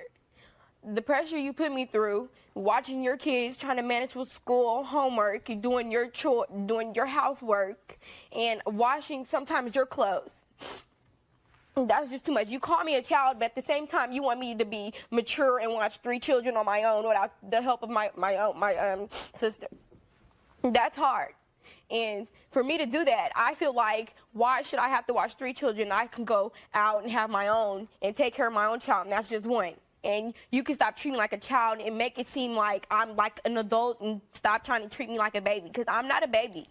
Can I tell you that when I was 21, I didn't know what I was doing? Can I tell you that? I was 21. I understand. I didn't know what I was doing. But if you was in my age right now, watching 3 children, you would not say that. And I'm sorry that you feel that you don't have a mother and a father. Shalonda, I believe that, that God says He helped me out even more. He ain't helping me out less because I'm by myself. He's helping me out more. And I go with that strength that God has given me every day to protect my children, to do what I'm supposed to do. You say that, but when you leave me with your 3 children, you turn your phone off. No. Mom, is it true that maybe you're putting too much on a 14-year-old to ask her to watch 3 children and one's a baby, right? No, well, my youngest is 7.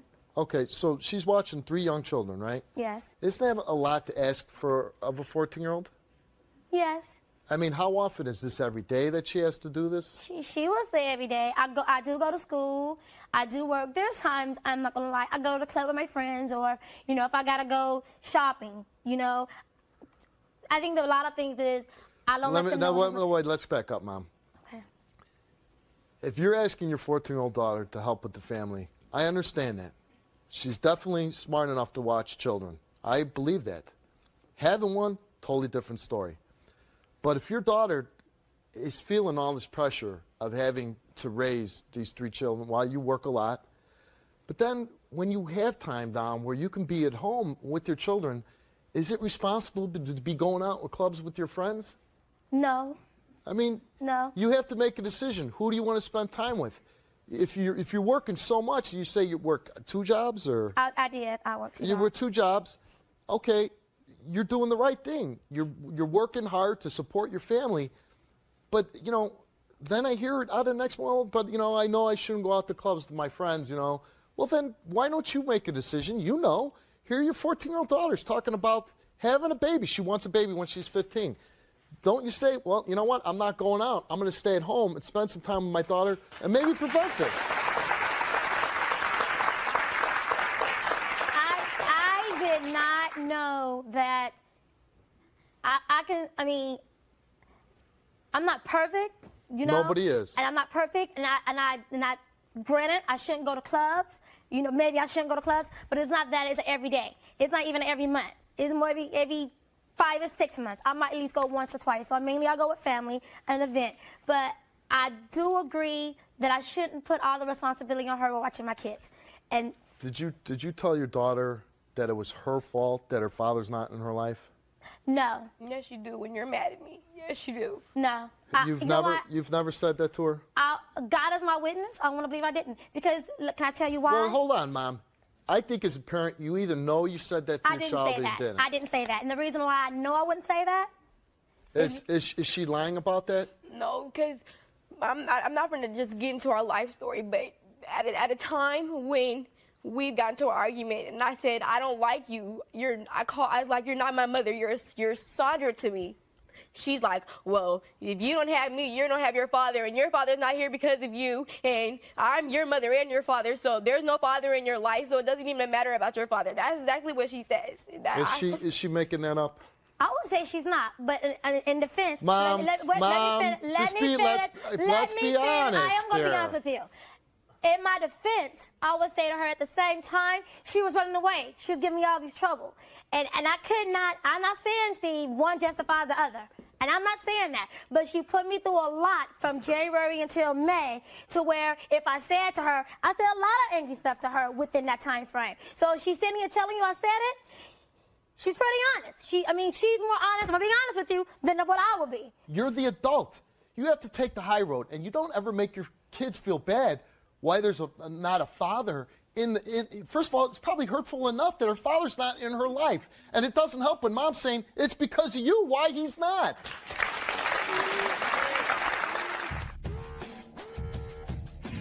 You are acting like a child. I'm going to do it, and I don't care. That's how a child acts. All I got to do is one itsy little thing, or I'm calling your probation officer. Thank you. Not exactly. Yeah, when you're talking about bringing a child into the world, okay. I'd throw you in jail, too.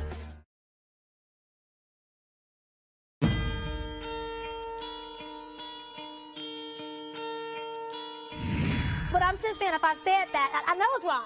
But at the same time, when she's running away, she's, Mom, don't know where she's going. She wants to have this baby to hurt you. That's what she wants to do. I don't believe that. I believe she wants, that's it? That is. To hurt me? It is. It is. I want to just make sure I get this right. Because you're saying it's because I want you to watch my three, because I asked you to help with your brothers and sisters. If I didn't watch your 3 kids and had to watch a whole bunch of kids, I wouldn't want a baby. But taking care of 3 kids and learning what to do, that's like, okay, well, I might as well just have my own and take care of my own instead of 3 and having to watch a whole bunch of other kids. So can I ask you this? If I have to say, and I have to keep my promise, that I would not let you watch my kids, would you promise me that this would be something that you would consider until you get through with college? Or even until you get through with high school? I can't. Why not? Because I already want a baby. Okay, but could you please reconsider? Could you just reconsider? I think to me that's reasonable. Could you reconsider? Could you help me out? You're too young. You should be enjoying. I understand. I'm not enjoying my childhood. If I was out having fun with my friends, I wouldn't think about having a baby. If I'm right now, Sure, I can't let you have fun with your friends. You run away. Okay, exactly. You don't trust me, so it doesn't even matter. Hold on. Stop. Mom, I got to say, you're giving me a headache. But here the situation is, if I move into your house and I'm the man of the house, and I know that you're 14 years old and you're having sex and you're going to be running away, guess what? You're not going out. You're going to stay home. Okay, but if I stay in the house watching your 3 kids, ain't no reason for me to stay in the house, and then I know I can just go out automatically when you're sleeping and get pregnant. Why are you running away? Because the pressure she's put me through. You got to do this. And now that I'm back and I'm on probation, I got to do everything she says or she's going to put me in juvie. I still regret it. I don't care. That's not going to make me feel like you're a slave and listen to everything you do. I didn't put her in juvie because of just, hey, let me call the police. Shalonda, I mean, as much as you might not like to hear this, and as much as I didn't like to hear it when I was 14, you have rules. If you run away, yeah. And if your mom can't control you, that's what she's supposed to. Call the police. If you're not going to listen, they can't control me. Well, when you're in an Audi home, they can control you, right? Because you ain't going anywhere. Okay. Is that where you want to be? Obviously, if I'm living with her, that's where I'm going to end up. We've had somebody that was on the show before, and they've come here to try to help you, to try to talk some sense into you. So let's bring her out, and let's hear what she has to say.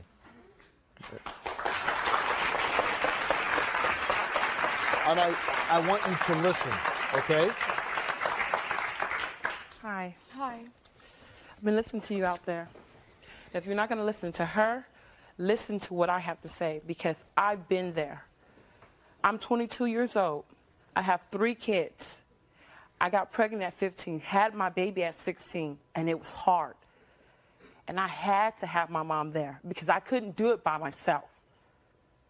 And I hear you out here saying, you want a baby, you have a plan, this and that. Oh, I had plans too. I had to put my life on hold for my kids. I wanted to be a model, and I couldn't do that. You know why? Because I had to make sure I work, go to school, to make sure my kids have diapers, wipes, food. I didn't have no car. I had to get on the bus, take my daughter to school, and then take myself to school on the bus. Are you ready for this? Yeah. You're ready for this? I don't think you are. I mean, you can look that way, but I'm serious right now, you know? You say you're a slave now. When you have that baby, that you say you're going to have, you're going to really be a slave.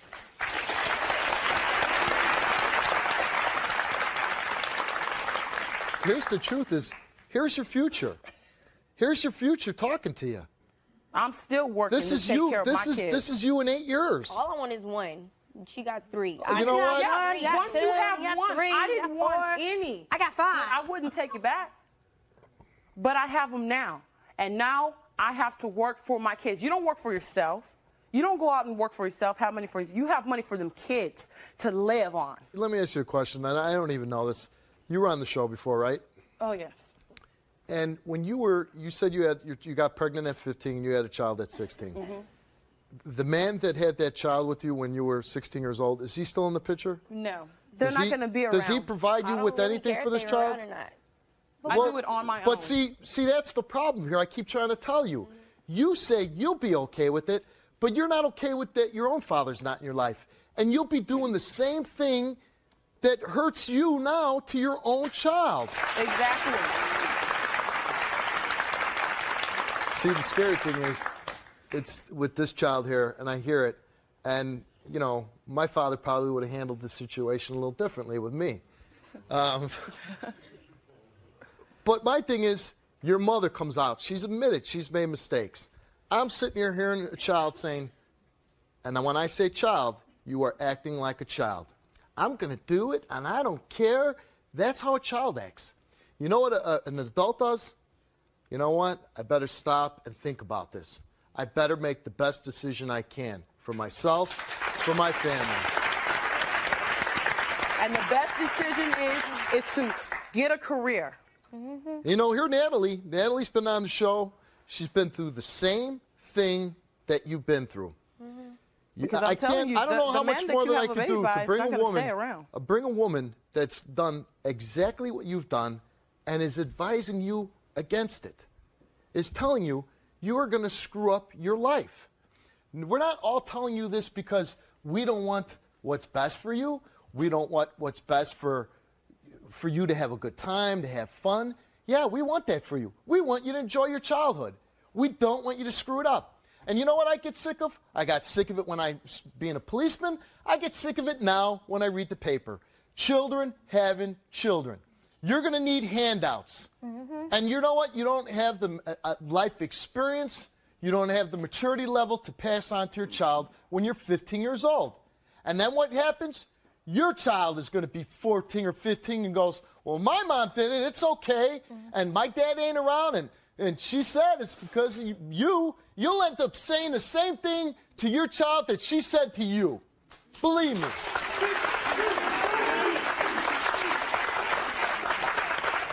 And you said you have this big plan, and I'm telling you, I'm a little frustrated because we're up here not trying to make your life worse. We're trying to make it better and talk some sense into you.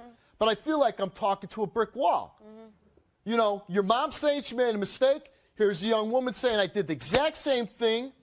And you're sitting there like, you know, a spoiled child saying, I'd rather be in the Audi home. Okay, she said that, but one... No, I'm talking about what you're saying right now. What you're saying. You really want to go back to the Audi home? Because I know I dropped off lots of kids there. And I know as a grown man, I don't even want to spend the night in the Audi home.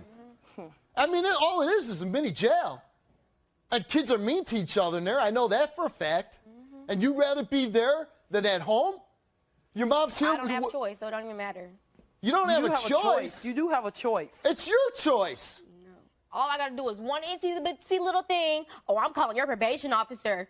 Thank you. Not exactly. Yeah, when you're talking about bringing a child into the world, okay, I'd throw you in jail too. Even what? That's not the issue. That is the issue. That's why you're on the show today. Exactly. But I'm talking about if I go home. Oh, you're getting an attitude. Oh, don't make me call your probation officer. You're getting an attitude now. With her, with me, with the audience, with everybody. You have an attitude. I mean, at some point, yes, I want to be sympathetic and I want to help you out. But at some point, somebody has to be an adult here and say, you're not running the show. And that has to be given. Well, let's go meet your father for the first time. If you wanted to meet your dad, he's here. I got him for you. I feel like you should have been there from day one, because I've never seen you.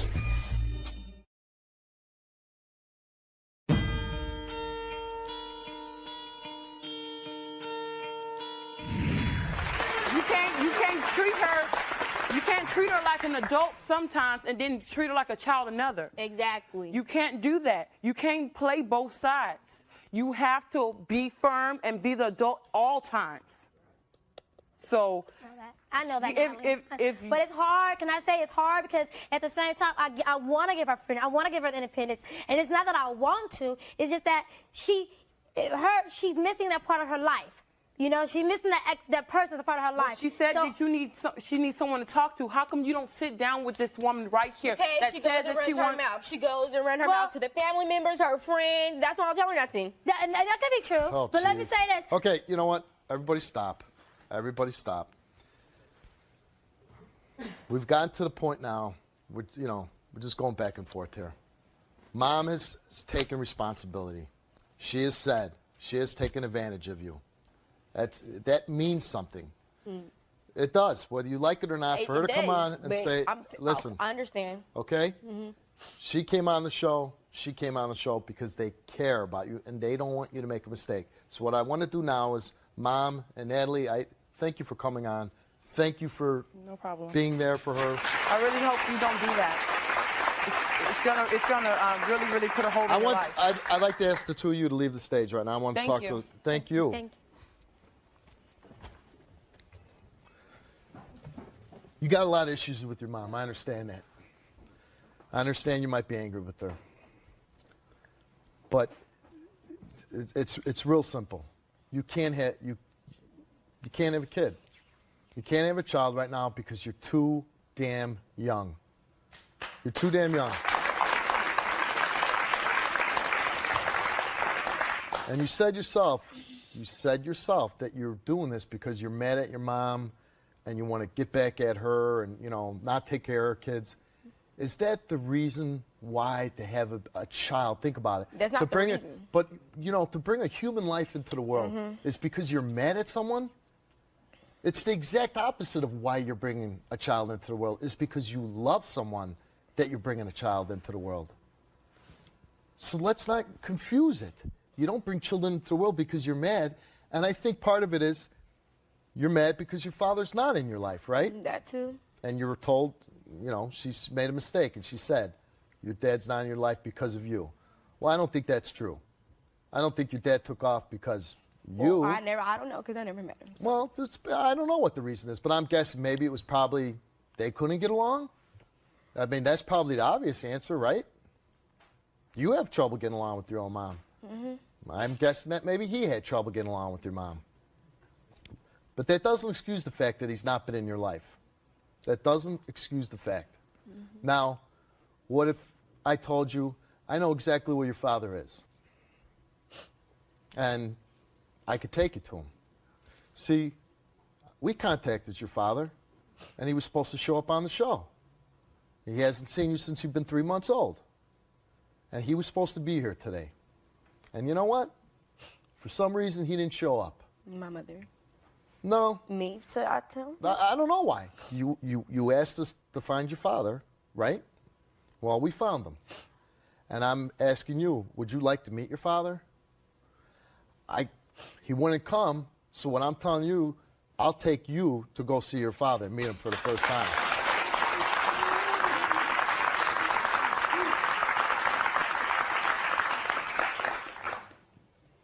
Do you want to meet your father? Yes. Well, I don't know what reason why he didn't come here today, because we sent the car for him and he didn't show up. But since he won't come see you, I'm going to take you to him. If it's all right with your mother and if it's all right with you. Let's bring Mom back out.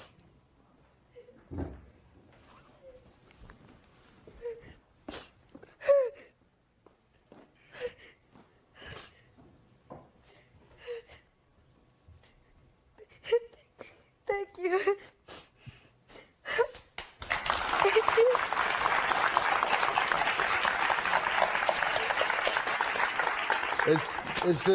Is it all right if I take your daughter to her father? Yeah. With you? Yeah. Would you go with? I would go with you. Do you want to go meet your father for the first time? Are you ready for this? You ready to do this? Well, let's go meet your father for the first time. Let's go. Go right off this door.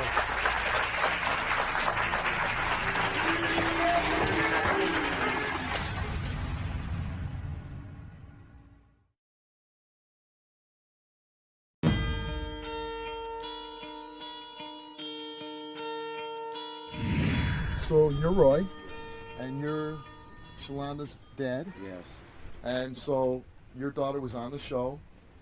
She's 14 years old, and she's talking about she's 14. She wants to have a child when she's 15. She hasn't seen you ever, really. I mean, you saw her when she was born. She was 9 months old. And since problems with her and your mother, for whatever reason, you haven't been in her life. I think she's hurting because her mother hasn't always been there for her and put a lot of pressure on her, raising 3 of her children. And I think she really wants to meet you. And I told her I'd do everything I can to come and find you and have you come and talk to your daughter. So I'd like to bring your daughter in and you can talk to her, okay? All right, Roy. Come here, Shalonda. This is your father, Roy.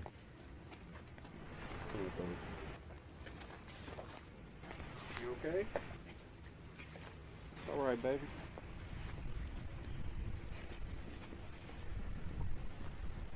It's okay.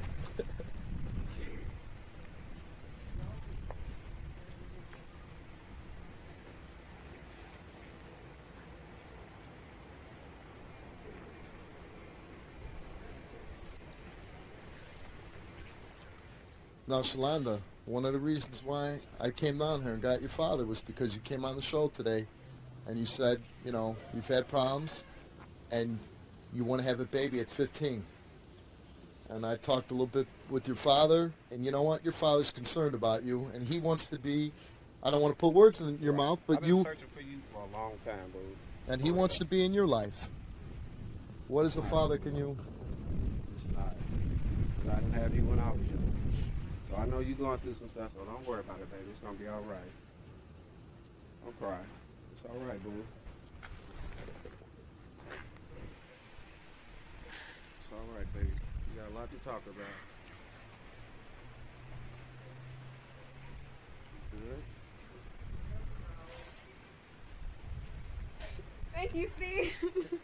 Now listen, I got your father back in your life, right? I came and I got him, and I brought you to him. So now you got to do me a favor. You do me a favor? You're going to listen to your dad, and if your dad says he doesn't think it's wise for you to have a child, you're going to take some advice from him. This is your father now, okay? What do you want to say to your father? I feel like you should have been there from day one. It's a lot we need to talk about. You know, maybe you got to wipe the slate clean now, and he is here now, and he wants to be involved in your life, and you want somebody in your life. You got to give him a chance. It's gonna be okay, boo-boo. I know this is a lot at 14. You know, it's a lot. But, you know, your mom on the show said she's willing to make some changes. And now your father's here. He's standing right in front of you. You wanted your dad. You wanted to meet your dad. Mm-hmm. He's here. I got him for you. And I know it's a lot to take in one day for a 14-year-old. But now, just slow down. Take some time. That's all. It wasn't like I wasn't gonna believe me. This year was our year, because I was coming to you this year, believe me. Are you happy to see your dad?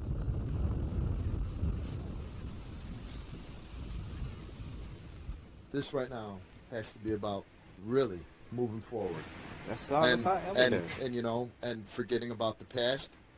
A relationship didn't work out between him and your mom, but that happens all the time. And you know what? He wants to be in your life. He's been fighting to get in your life. He's proven that to me.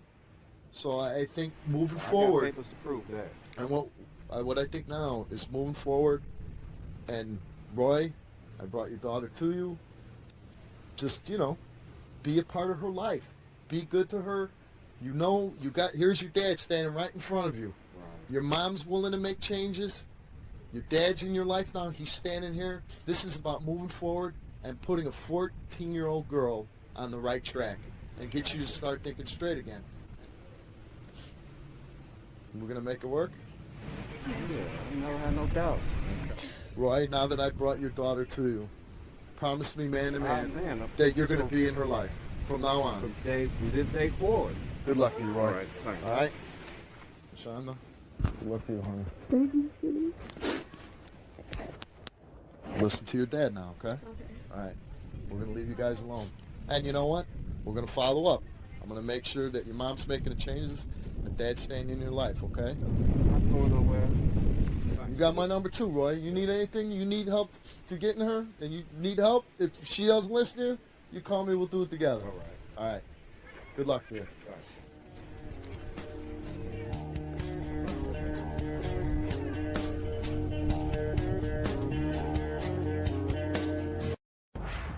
Justin says he accidentally got Lisa pregnant after his condom broke the second night they hung out.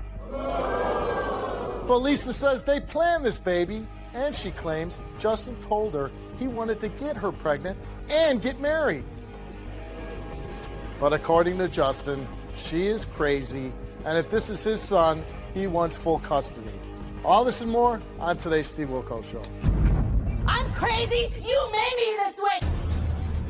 Is he the father of your child? Yeah, he is. I'm like 2,000% sure. I knew she was nuts. She said no other dude was giving her an orgasm like me. Are you serious?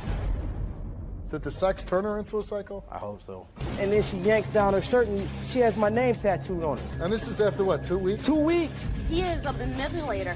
You promised me the family. You promised me everything, Justin. When it all comes down to it, man, it's about my son. Let's find out. We hooked up one night. I was drunk. I was on drugs. Now she's claiming that she has a baby by me. He wanted to have a life with me. He wanted to have a baby with me. So I thought by getting his name tattooed on me that it would... He wouldn't want to sleep with anybody else. Yeah. You're a crazy bitch that needs to leave me alone. That's not my kid. We did not have sex all kinds of times. Steve, he was lying. You could have brought a human life into the world with somebody you can't stand, and you're laughing about it. You want him to be the father? I know he's the father, Steve. My kid's mom is a psycho. Psycho. And did you know this before you slept with her? No, I did not. She became psycho after the sex? Yes, she did. Did the sex turn her into a psycho? I hope so. Wow, that might be your next customer.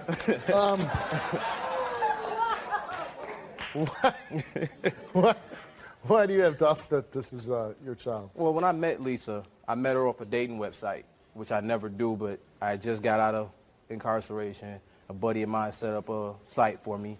So I met Lisa, we talked for a minute, and I kind of thought she was a cool person. So when we met up, it was supposed to be a friendship thing because, you know, hang out, watch a movie, chill out. You didn't want to have sex? No, it was just a cool situation. I mean, of course, every man I wants to was have sex. gonna say, man. You know, I'm not gonna say I didn't want to have sex, but it was a mutual thing that we were just supposed to kick back and hang out. See how things go. Yeah, but when I got there, she's in a teddy at the front door. Like a lingerie. Yeah, a lingerie. So I already knew what time it was. You know, you knew it was time to have sex. After the movie, I knew what time it was. You know, what movie did you watch? I don't remember. I think we got through 5 minutes of the movie, but we ended up, you know, kicking it that night. And a week later, I came back down again, and we hung out. You know, we had sex, and the condom broke. I ended up getting back with my ex, and we started talking again. And I called Lisa, and I told her, I said, you know, I don't think this is working out. Why wasn't it working out? It sounded like we're working out pretty good. Just conversations, and I was still in love with someone else. Okay. You know, so that's fair. You know, I didn't want to lead her on and keep going on with her. And so it wasn't so much that it wasn't working out, but you had more interest. I had more interest in, you know, I wanted to work things out with my ex. Well, I went out to the casino one night. We're all partying out, having a good time, and I had a new phone, and I guess they decided they wanted to call her, of all people. Oh, like pocket dial. Pocket dialed her. Well, for 45 minutes, she sat down and listened to me and my ex's whole conversation. So we're on the dance floor having a good time, and I get grabbed on the dance floor, so I immediately pushed, I didn't know who it was, and it was her. So she showed up. Yeah. So she flips out, runs over to the security and the police and says, "Oh, he hurt me. Oh my God." You know, life's just all over now. You know, and you pushed her, but but that was basically a reaction type deal. It wasn't like I just walked up to her. Because you just got out of the joint. Yeah. Somebody grabs you there, you reacted. Of course. So I feel you. She ran to the police, And then they're talking to us and whatever. And she's drunk as a skunk. She's drunk as a Oh, skunk. man, you can't. It was bad. And then she yanks down her shirt and she has my name tattooed on her. And this is after what, 2 weeks? 2 weeks. Me and my girl was like, whoa. She said, what the hell did you do? I said, I don't know. That's kind of crazy. Thank you. 6 weeks later, she calls me up and says, you have a warrant for your arrest. She calls you up 6 months later. Not the because she went and filed it. You know, and my PO basically tried to stick up for me because I was a good guy. I was almost done. You were doing everything you needed Everything I need to do from A to B. I was not getting in trouble. I was a good guy. When that happened, I just went in I don't care mode. Right. And she... and what did she put a warrant on for, like assault or something? Yeah, they put assault charges on me. I got 14 months in prison because of her lying. You had to go back to jail for 14 more months? 14 months because her feelings were hurt. Whoops, I apologize. No, her feelings were hurt. Hey, I'd be swearing too if I went to jail for 14 months. So I went back for 14 months.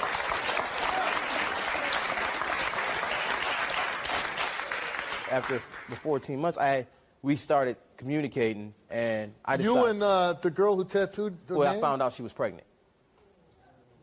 By you? Yeah. I decided to do the right thing. If she was pregnant by me, let's do this, let's figure it out. Really? Yeah. You know she's nuts. I didn't know how much... You didn't know how nuts? I knew she was nuts, but at the same time, if she's pregnant with my kid, I wanted to do the right thing. And what's the right thing? Be with her, have the family life, you know. I just stay with her? I tried. Like a relationship? I tried. She has done everything possible to destroy my life. I'm crazy. You made me this way. She said no other dude was giving her an orgasm like me before. Are you serious? He is a manipulator. You promised me the family. You promised me everything, Justin.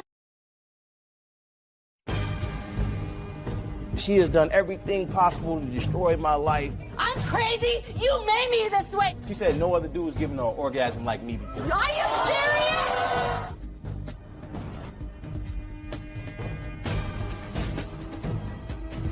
serious? She has the baby, right? Yes. And you're still in jail? Yeah, I'm still in jail. And then what happens? I'm about to get out, but Right. I said, you know, she comes to see me, and I signed the paperwork and everything for her to bring my son. She never brings my son. Every time she comes see me, she would not bring my son. And is like things good when you get out? Like you're living together? No. I ended up moving out of state from where I was at. Didn't you want to be with her? No, I told her it was best for me to go. I'm trying to get my whole life, right. you know, but I'm not forgetting about them. You're going to send for them? Yeah. Once you get some roots. So look at this. On the bus, she gives me a cell phone so that I can get in touch with my people. So if anything happens, I can get in touch. Right. So while I'm on the bus trip, I'm calling all my friends, everybody I know. She goes down. She traces every number and every text message and calls everybody back. Because she gave you the phone. Yeah. So she does that. I'm getting all these phone calls while I'm on the trip, and that's when crazy. Doesn't that scare you though that she would do that? It went crazier than that. Right. You know, she has done everything possible to destroy my life. You know, I want this right here because I want to be in my son's life. What you're here today? What do you want? I want my son. Just if your he's son. my son, I want my son. You want to know if he's yours. That's all. I've asked her from day one. And you don't want her. No. You want to take your son and go on your own way. Yep. I want. If he's my son, I want custody of my kid. Okay.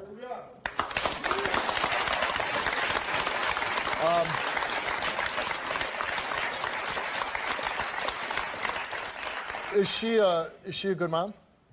While I was in prison, I got CPS. If anybody doesn't, that's Child Protective Services.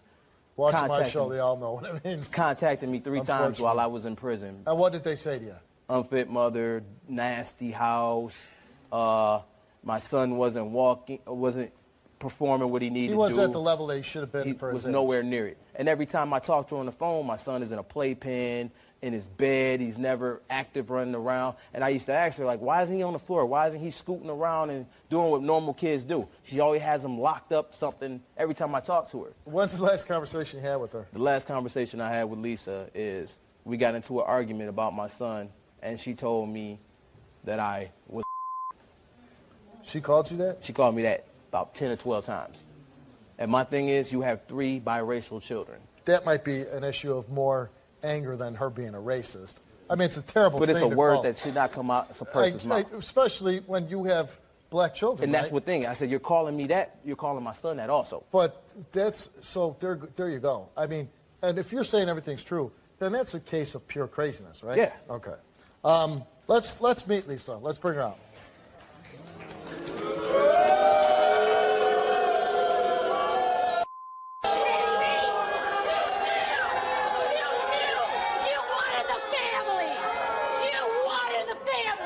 With you crazy? No. I'm crazy? You made me this way. You promised me the family. You promised me everything, Justin. I did? Yes, you did. We had the first night, we had a long conversation.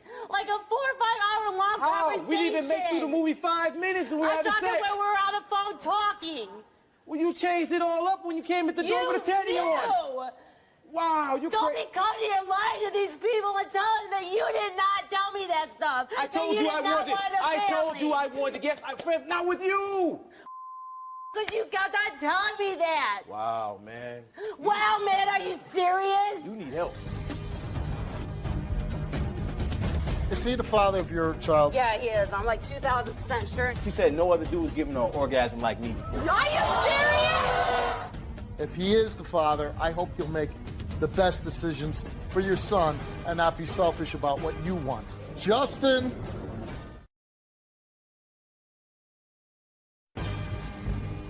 Is he the father of your child? Yeah, he is. I'm like 2,000% sure.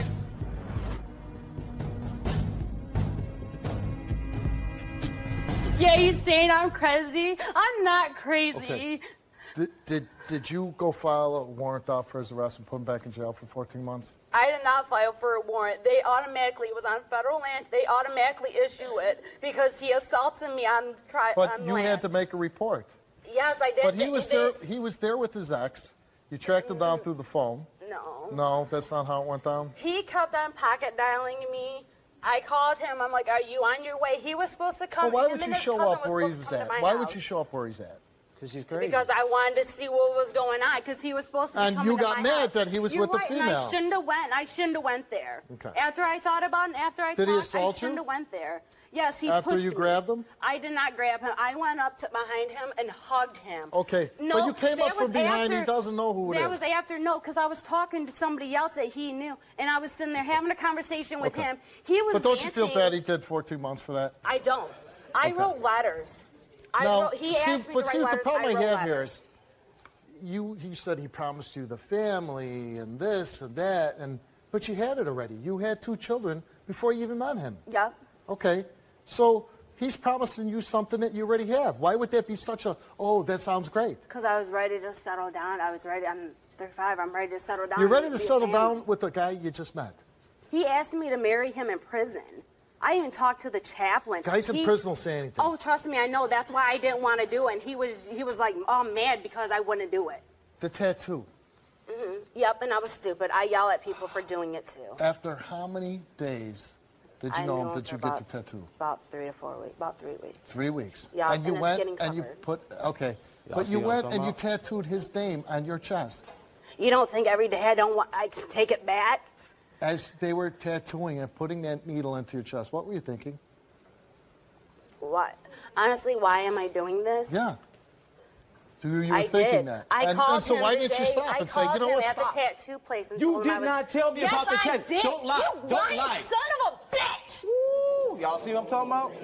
That's right No, there. it's That's what I'm because he talking about. does this. Do what? What am I doing? Because you're lying.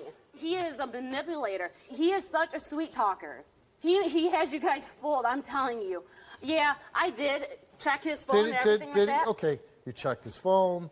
Yeah. You made the complaint after he pushed you. He ends up spending 14 months in jail. You got pregnant with him, and how fast?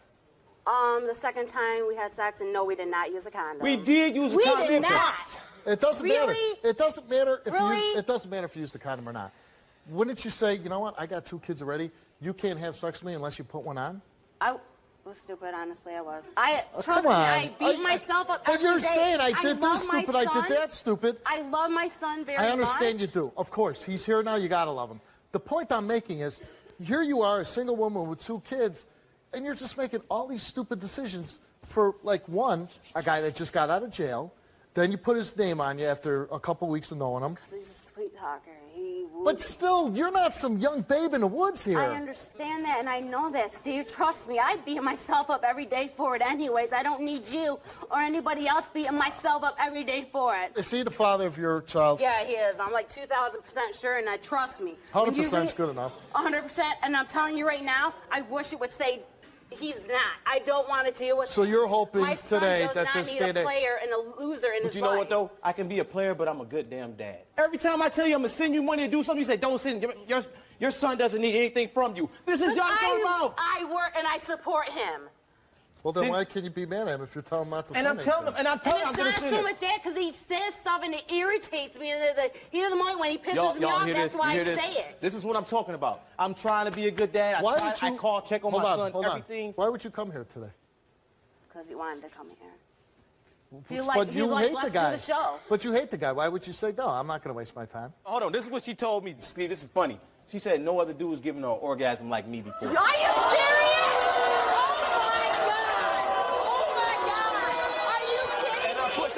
Trust me, and I put that on my kids. Don't you ever put nothing on my kid again. Do you understand me? Don't you ever. I'm sorry. Don't you ever put nothing on my kid again. Don't you ever put nothing on my son again. Hold on. What you just did, he went to jail for 14 months. And I'll take it. I'll take my first assault case. You're damn right. And then Don't you ever swear on my kid again. And then, who would take care of your kids? Me. I'll take care of mine. No, you won't. Who would take care of your kids? No, you won't. Yes, Please be quiet. Please be quiet. So you'd be willing to go to jail to push You're somebody. damn right, because he wants to swear on my kid. You know what? You ain't worth it. By you saying that, you are crazy.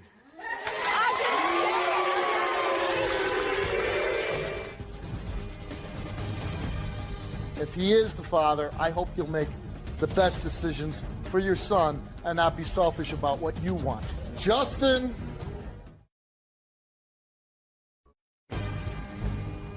If he is the father, I hope you'll make the best decisions for your son and not be selfish about what you want. Justin.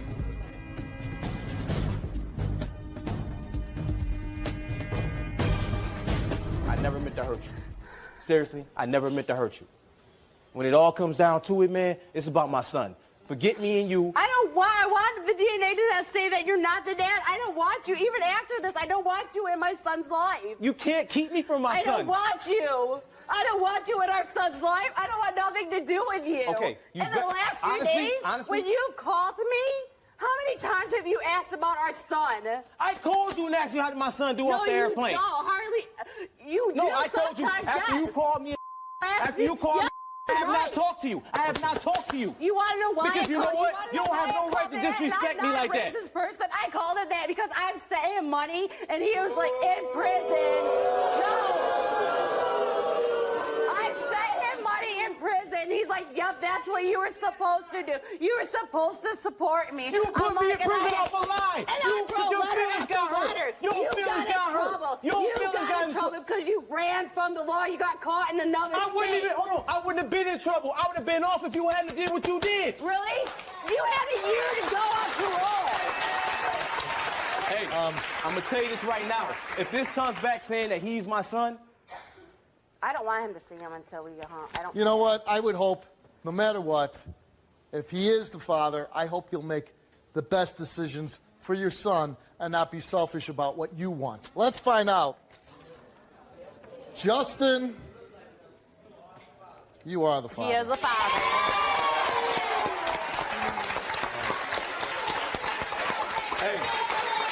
Hey, I don't got no hard feelings with you, seriously. Really? But Then in the why end, do you admit to people? Hold on. But at the end, I'll see you in court because I want full custody. No, of my you're son. not.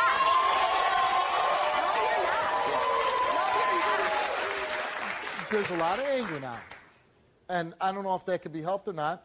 And really, you're just sabotaging your children. You're sabotaging your son every time you yell and scream at him and you acting a fool with her. I agree. Every time you'll do something like that, you're putting another brick on your son's back to say, I don't want you to achieve the potential that you have. And that's sad. I understand that, and I agree with you. And I try fight with him when my son's around too. What's that? I said I try not to fight with him when my son's around. I try Well, to go. now that you know, and there's no doubt, you should make more of an effort. Now, you found out today he is the father for sure. You want to take him back to your son? I don't know. It's your choice. Honestly, I want to because I want my son to know his dad. If you but don't I want don't to, want I'm not my gonna son force to it. know how he plays women and he Okay. uses women. I'm walking off the stage, and I'm going home to see my 2 kids. I'm asking you, do you want him to see his kid? Do you want to see him? I want to see my son.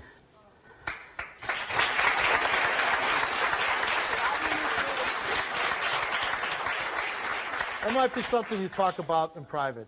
Can he go back and see his son with you? Go with her. Go see your son.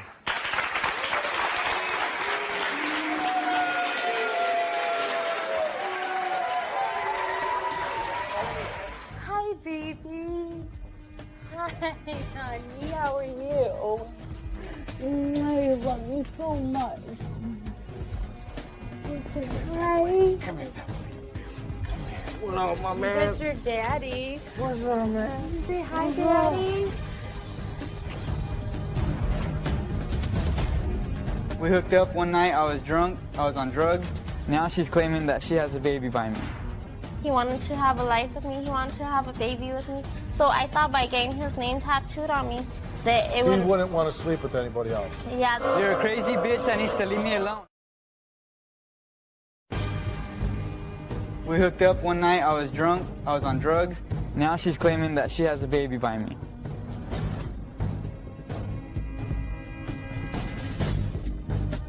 Daniel says he does not want a girlfriend or a baby, and Brenda was just a one-night stand. But according to her, she and Daniel had sex more than once, and they were trying to have a baby. All the while, Brenda says Daniel is the father of her 1-year-old boy. Take a look. I'm here because I had a one-night stand with this crazy girl, Brenda. Now she's claiming that she has a baby by me. We hooked up one time, and she's telling everybody in town that we kept having sex to try to make a baby, and we didn't. She's telling people that I didn't use the condom with her, that we planned it. She stopped taking birth control. She did what she had to do to get pregnant, but that's not what I tried to do. It was a one-night stand, and that was it. Before she met me, she was telling people that she was already pregnant. She's sending text messages to other guys saying that they're the dad, and she's trying to tell me that I am. She stalks me. She got pictures off my Facebook. She put them on her phone. She's putting collages of me and her kids, and she recently got my name tattooed on her. I had to change my number. I had to delete my Facebook. I had to stop talking to people. I had to disown my friends. I can't have no friends because of her. She went to my family's house. She took the baby over there. She's telling them that I'm the dad and that I'm a deadbeat. And me and my family, we started fighting because of her. I didn't talk to my family for 3 months. I've seen the baby maybe 2 or 3 times since the baby was born. The baby doesn't look like me. The baby's white. The baby has gold hair. She says that the baby has the same birthmark as me. I don't have no birthmarks on me at all. I want to get the DNA test done. That's why I came over here, to get that done. I don't want Brenda in my life. I don't want her son in my life. I don't want nothing to do with her. Brenda, it seems like Daniel in the tape, from what I'm hearing him say, is that he never really cared about you too much. Steve, he's lying because the first night that me and him got together, the first night that we partied, we got drunk, we had intercourse. And The first night that you met? Yeah. Daniel had told me he wanted to be with me. He wanted to have a life with me. He wanted to have a baby with me. So I was gullible at the time. But did you think all that's going to fall in place from some guy having a few drinks the first night you meet him? Like, that's all going to fall in place He like that? just said everything that You wanted to hear. Yeah. So me and Daniel, we started seeing each other more and more. I started staying at the house that he was staying at. And one night, I had went over there to go see him. I gave him the results that I was pregnant, that I was 6 weeks pregnant. I found out I was 6 weeks pregnant. He got pissed. At first, he when was you all... gave him the pregnancy results. At first, he was all happy. He was touching my belly, all like, oh my God, I'm going to have a baby and this and this. Later on that night, his friends, they talked him into kicked me out of the house. They kicked me and my other child out in the cold. It was freezing. I was like, you're really going to do this? You're going to do this to me while I'm pregnant with your son or daughter? And he's like, just get out. I don't want nothing to do with you. Get out. So I left him alone. He moved into a new house with this other friend of his and all his other friends. They were living there, and Daniel calls me. He's like, oh, do you have any food stamps? He's also, I could go buy food because we don't have no food. And me, I was so in love with him. I did anything he said. I would jump like a little puppy to him. So you gave him the food stamps? I would give him my food stamp card to go buy whatever they needed. And that same night, I seen him walking upstairs with another girl, and I said, hey, you're not feeding around my food stamps. No, I went upstairs because I went upstairs to see what was going on. He ran. What did you think was going on? I thought that they were, having sex. Yeah, so I seen him run into the room, and Daniel, he got him in the middle. He's like, just get out, we're done, get the hell out of here. He says this to you? Yeah, he jumped in front of her, and he protected her. Like that's his woman? Yeah. His friends, they beat me up. What? They beat me up while I was pregnant. I was walking. While you were in the apartment? No, after I had left, I was walking out. Me and my other child were walking out. His friends decided to beat me up. With your other child watching? Yeah, they sent me to the trauma unit. They kicked me in my head twice. They kicked me in my ribs. I was in the trauma unit all night long till the next day they finally seen me. I was going in and out of a coma. And after that, Daniel, he started calling me restricted and calling me, and me, I was still in love with the guy even after what happened. Oh, come on. And why? I really don't know why I was so in love with him. It had to be terrifying getting beat up in front of your own child. It was my daughter. She was right there screaming, get off my mom, get off my mom. And so then after that, after I had my son, Daniel kept on and on telling me I want a DNA test. So I set up appointments for DNA testing. Daniel said he was going to pay it. Has he ever worked the time you known him? Well, recently when me and him, because we've been hooking up after the baby was born, me and him have been hooking up back and forth. You've been hooking up with him? Yeah. After you got the beat down and was sent to the hospital? Yes. And after he took your food stamps? And after he slept with some other girl? I started realizing that he was using me for my money. Every time. Your Social Security money? Yeah, every time he would go over, it would be to have sex with me and to get money. That was the only time he would want anything to do with me. He would see my son for like a second, and he'd be like, the son that you had with him? He'd be like, oh, let's just go to the room. I seen the baby. I'm good. And then at what point did you get the tattoo of him? Both of us were single, so we could sleep with whoever we wanted. So I thought by getting his name tattooed on me, that it would... He wouldn't want to sleep with anybody else? Yeah, that he would go back to me. Because you have a tattoo of his name on you? Well, I just thought he would go back to me and see that I was really devoted to him. Oh. I don't know whether to laugh or cry. His aunt is here, and her name is Sonia. Let's bring her out.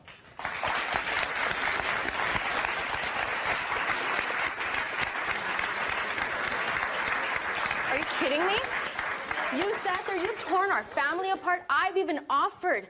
I have offered to help pay for half the DNA test. We were on the phone, our family, everybody was willing to take him to the DNA test. You sent us to a place that wasn't even theirs. You could have brought a human life into the world with somebody you can't stand, and you're laughing about it. You want him to be the father? I know he's the father, Steve.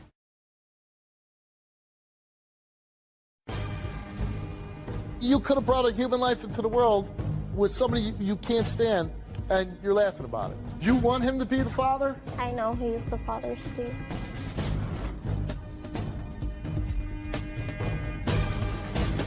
Daniel is your nephew? Yeah. And he told you he only slept with her once? Yeah. And then your nephew, according to her, doesn't work, takes money from her, just is interested in having sex with her, and really not stepping up to the plate as far as his responsibility as a father to the little boy. Mm-hmm.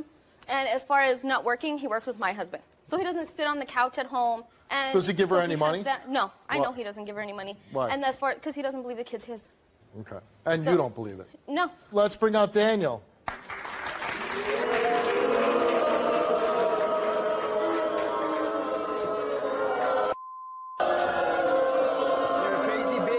Leave me alone. That's not my kid. We did not have sex all kinds of times. We had sex at one time and that was it. Why don't you tell me the great love story of the two of you? We hooked up one night. I was drunk. I was on drugs. She knows that. I told her what I told her. She says that you both were drunk. Yeah. I said what I had to say. And then did you say, what did you say? Did you say, I want a family, I want a kid? I might have said it because I was drunk. Right. But what guy isn't going to say that? I remember saying a lot of stupid things back in the day, too. So you sleep with her the one night, and then what happens? She comes to me a week later and tells me she's pregnant. A week later? A week later. Not even a week later. Did you ever sleep with her again? No. No. That was Were it. you backstage listening to the story? Mm-hmm. She paints a very unflattering picture of you.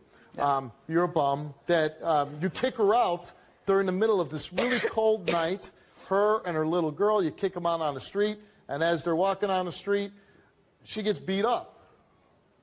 If she got beat up, it's not because of me or my friends. They wouldn't do that. If she's not telling the truth, then she's crazy, right? Yeah, she is. She's and then crazy. Why would she get my name tattooed on her?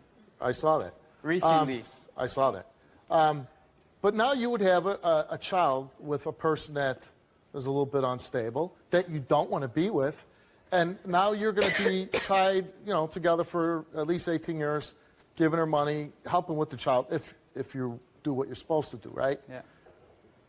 Then I ask, is it worth it? Like, was it worth one night of free, one night stand, acting irresponsibly? I was drunk on drugs. But you're going to be drunk again someday, right? Yeah. I don't know if it'll happen again. I might be back over here. I'm guessing it will. Yeah, it might. Which is scary. It is. You're smiling about it. You could have brought a human life into the world with somebody you can't stand, and you're laughing about it. Because she's a joke. But then I'm a joke. You're the one who comes But if this to is me how for you money are all the reacting time. to my question, then you're a joke.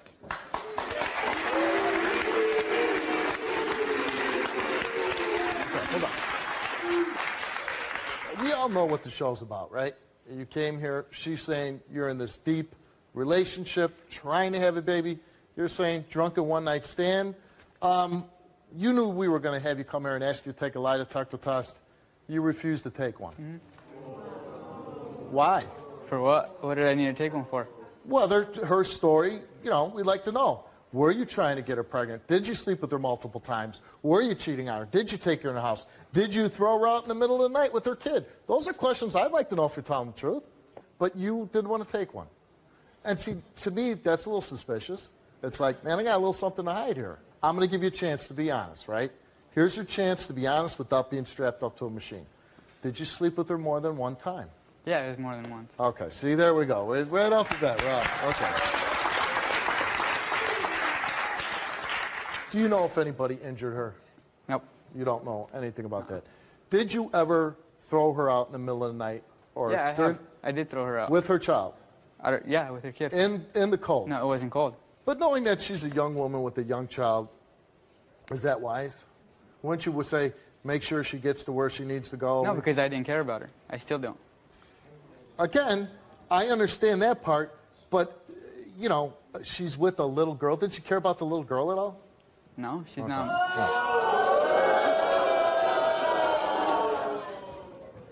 Brenda took a lie detector test. All right, Brenda, we asked you, have you had sexual intercourse with David after the first night you met? You said yes. And guess what? Your result came back the truth. But we knew that because he admitted to that.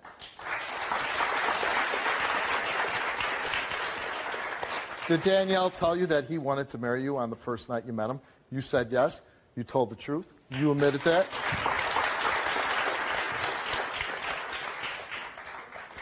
Did Daniel tell you he wanted to get you pregnant the first night he met you? You said yes. You told the truth.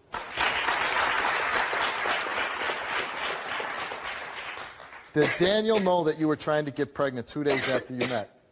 She answered yes, and she told the truth. She was trying to get pregnant. I wasn't trying to get her pregnant. You want him to be the father?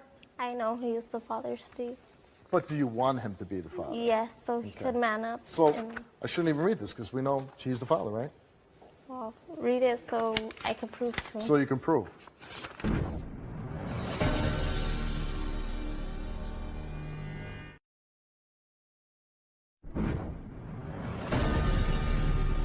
You want him to be the father? I know he is the father, Steve. But do you want him to be the father? Yes, so he Okay. could man up. So and, I shouldn't even read this because we know he's the father, right? well, read it so I can prove to him. So you can prove. You are the father.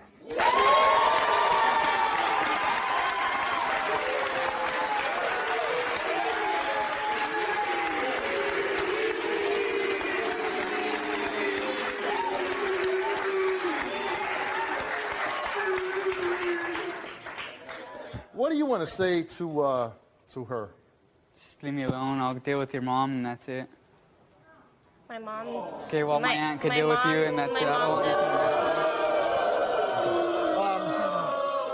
Sonia, I'm really glad you came here. You're probably, I'm hoping, much more mature than your nephew. I hope you will help in any way you can because certainly some adults other than these two are going to need to be involved that this child gets help. Thanks for coming. You can exit the stage.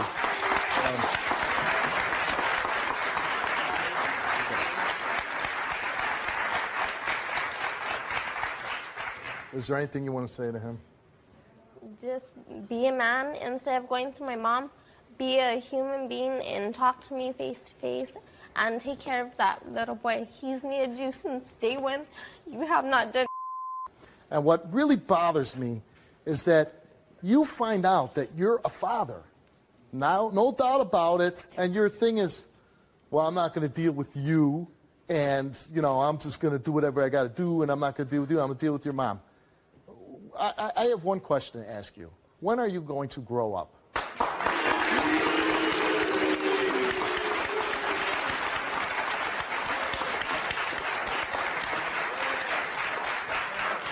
Seriously, playtime's over. You're 24 years old. You're a father. You have a child. When is playtime over? I don't know. You don't know. And that's pretty sad for that little boy. You know what? We were going to send you back to meet your son. You find out, but I can't do that. And right now, all I want is you to get the hell off my stage.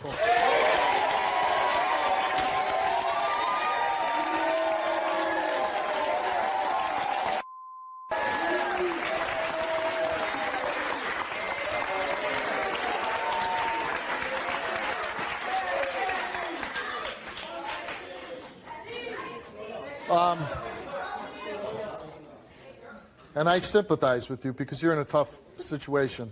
I've been father and mother to my son and my other child. I've been raising her since she was 3.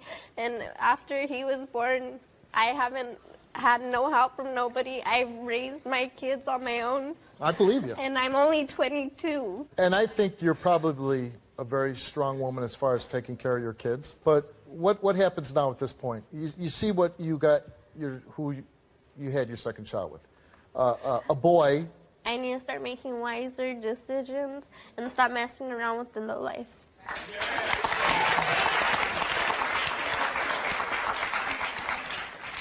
And of course, if there's anything that we can help you with, I would love to be able to help you and your children.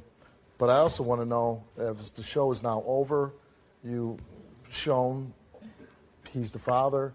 You basically shown that he lied about the whole thing. But what I want to know is that you're not going to sleep in with him again. And you don't have to say it. If you're never going to sleep with him, you walk out that door.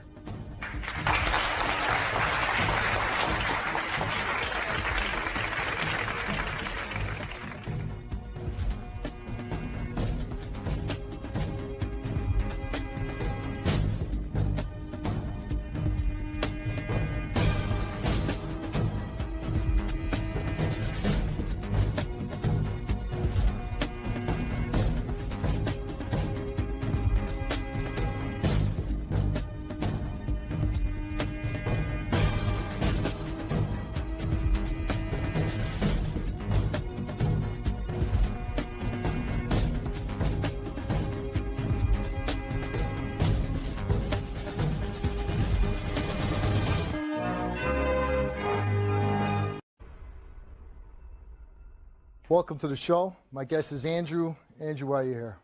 I'm here for my girlfriend. She's 17. And you have a 17-year-old girlfriend? Yes, I do. How old are you? I'm 41. She's having problems with her mom, and her mom's the one that signed custody over to me. You're sleeping with the girl that you have custody of? Yes. Because everybody in our family does drugs. She had to get out of that. So everybody does drugs, you're sleeping with her? No. No, that's not the way it happened. Well, how did it happen? How do you end up sleeping with a child that you have custody of? Because I got custody of her. Her mom signed her over because she didn't want her anymore. Okay, so you're doing a nice thing by taking a child in? No, I'm doing a nice thing because she, her other brother does drugs. Her mom lets him do that. The guy just got. I want to know how you make the leap of having custody of a child to then begin sleeping with her. How do you make that leap? Here's how it is. You go from. In fact, why don't you tell it with your ass standing up? Get up. Okay.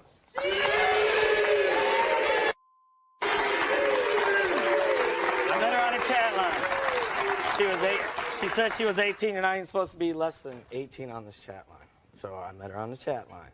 Thought she was 18. When I met her, I thought she was 18. So it's not like I looked for a little 16-year-old girl or 17-year-old girl, and it's legal in Iowa. It's totally legal. So it's not like I'm doing anything illegal. Don't you have any moral compass Oh, inside yes, to I do. say, you know I'm not what, saying I just I'm in met- my 40s, I shouldn't be sleeping with a teenage girl? Okay. The only thing I got to say to that part is Hugh Hefner, and he's got 18-year-old girls, so what, 82? So what do you say about that one? I think 18 and 16 is a big difference. Well, so do I, if I knew she was 16 at the time. Oh, well, when you meet an 18-year-old girl, so you just what? You jump in bed with her? You don't say, oh, Well, maybe here's that your high school ID. jacket is throwing me off a little bit here? She didn't have a high school jacket. She was a CNA, registered nurse, working at a nursing home. How did I know a 16-year-old's doing that? What did you know about her? I knew about what we talked about, like every night on the phone. And then when I finally met her, I found out she had a lot of problems with her mom. Trying to help her out is Yes, what you sir. were doing. I was And trying you to were, help her out. and when you're trying to help her out, when you're sleeping with her, what kind of help is that? No, it wasn't then. It wasn't. It's just really you're a 40-year-old creepy guy trying to sleep with teenage girls. No. I have never done that. I wasn't out looking for that.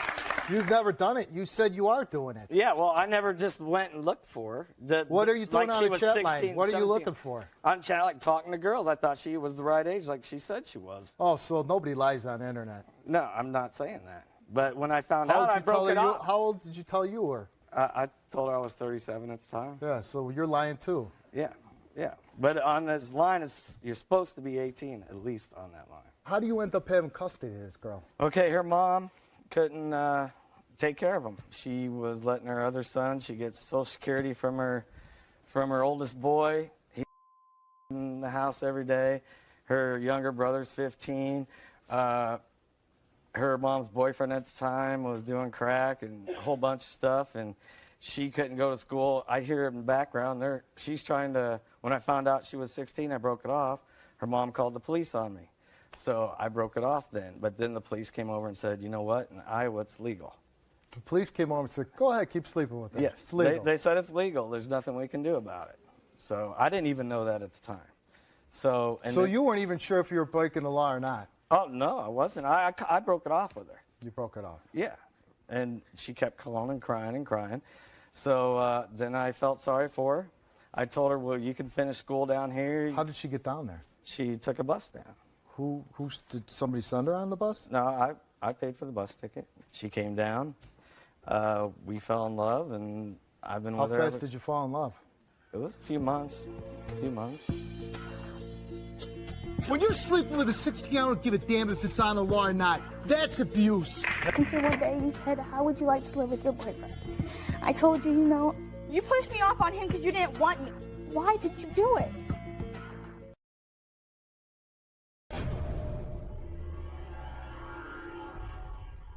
How long did it take you to have sexual relations with her? Over 2 months. Over 2 months. And she stayed with you this whole time? No. I've seen her a couple times here and there, and then I met her for the first time in June. We met in March, and we were, talking on the phone every night. So you can't help who you fall in love with. It's not No, like you I can. You can say, no, you're a child. I'm not going to fall in love with you. She was a nice person. You what? I said she's a great person inside. She needed help, and So be a mentor. Again, I'm 45. I can't imagine dating a teenager, being with a teenager. What would you have in common with them? I've been through a lot of problems. Plus all the influence you sway over a teenager. You'd be taking advantage of them. Oh, believe me, I've been taking advantage of her. You're sleeping with her. I say that's taking advantage of her. Oh, I don't think it is. You know what? A guy like you can say all you want that you're trying to help this person. You're not trying to help anybody. You're doing it for your own sexual gratification. You want to sleep with a teenager. That's what you want to do. That's why you're with this girl. It's not because her are doing drugs or anything like that. You want to sleep with a teenager.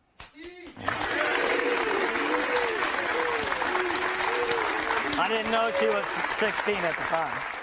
At some point, you paid her mother $100 so she could come visit you, right? I sent her $50 for her birthday.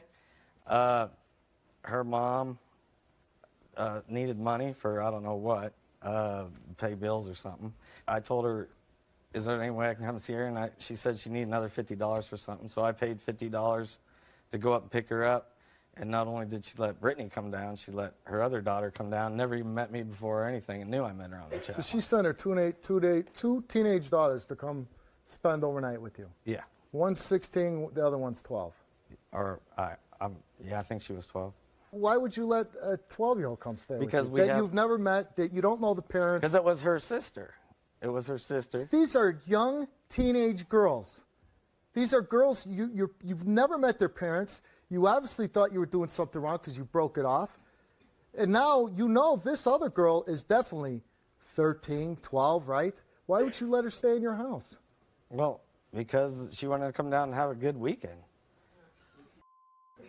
We went to a water park. And you don't see anything wrong with that? I don't see anything. I got 2 kids of my own. She wanted to meet my other little daughter. They were talking to each other. How old is your daughter? 11. So if I called your daughter up and say, you want to come to a water park with me this weekend, you'd have no problem with that? Oh, definitely. I wouldn't do that. Yeah, I would hope not. Yeah. Well, I was wondering why her mom was doing Well, that. so why would you do it then? No, I wouldn't do it. I wouldn't let my daughter go nowhere with somebody like that. So it's all right for somebody's else daughter to come stay with you, but you wouldn't allow your daughter to go meet a stranger then, right? No, you're damn right I wouldn't. Well, then I'm saying stranger danger. Why are you doing it? Because I know how I am, and I'm not like that.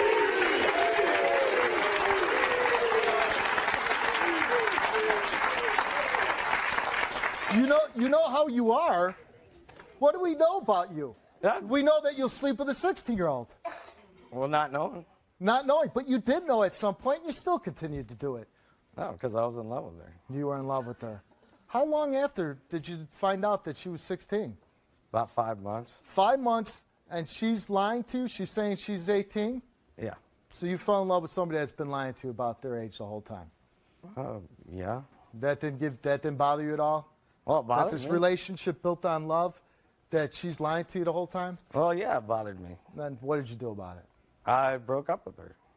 And she kept calling me and crying and calling me and crying. And everything that's going on up there, I felt And sorry you didn't for say, you know what, I can't do this. You're 16. Stay with your mother. You don't know me. I'm 41. Goodbye. I did kind of do that. But then Kinda. she called me back, and I felt sorry for her. She didn't have nothing. She wasn't going to graduate. She had things going on there. Everybody's doing Again, drugs you never around met her mother. No. And at some point, the mother signs over custody to you. Why? Because she couldn't take care of her. She couldn't take care of her. She said that she wasn't going to school. And she really doesn't know who you are, right? Nope. So she let Brittany, since she was in love with me, come down and live with me. Maybe it's the men that you allow to enter your life. This guy's smoking dope with your kids. You call him a pedophile and you give him custody. You pushed me off on him because you didn't want me. And you said, how would you like to live with your boyfriend? I told you, you know,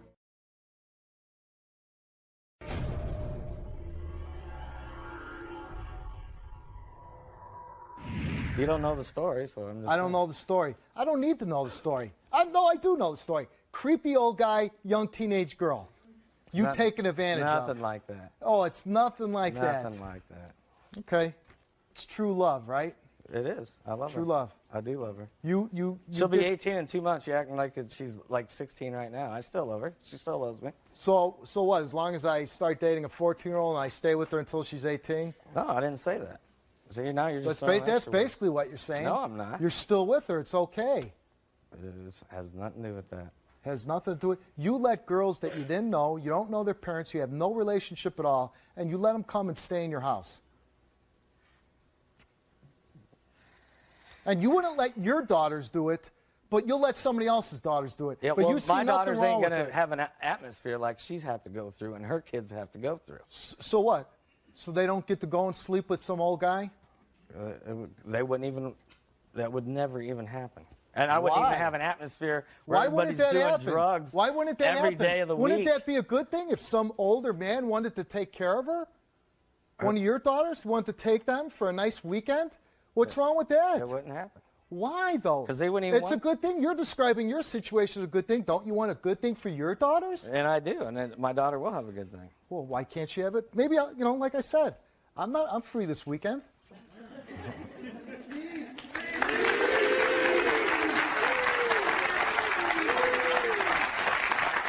So basically, you're the hero of the story.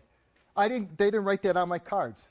You're the good guy hero rescuing 16-year-old girl, and you're helping her by sleeping with her. I'm just here to help her out. I didn't even want to come on this show, and I'm here to help her out. But you did, because she has a mom and a guy that just got out of prison, did crack, 24/7. There's people running in her house. She definitely sounds sketchy too. She sounds very sketchy. Let's bring her and her husband out.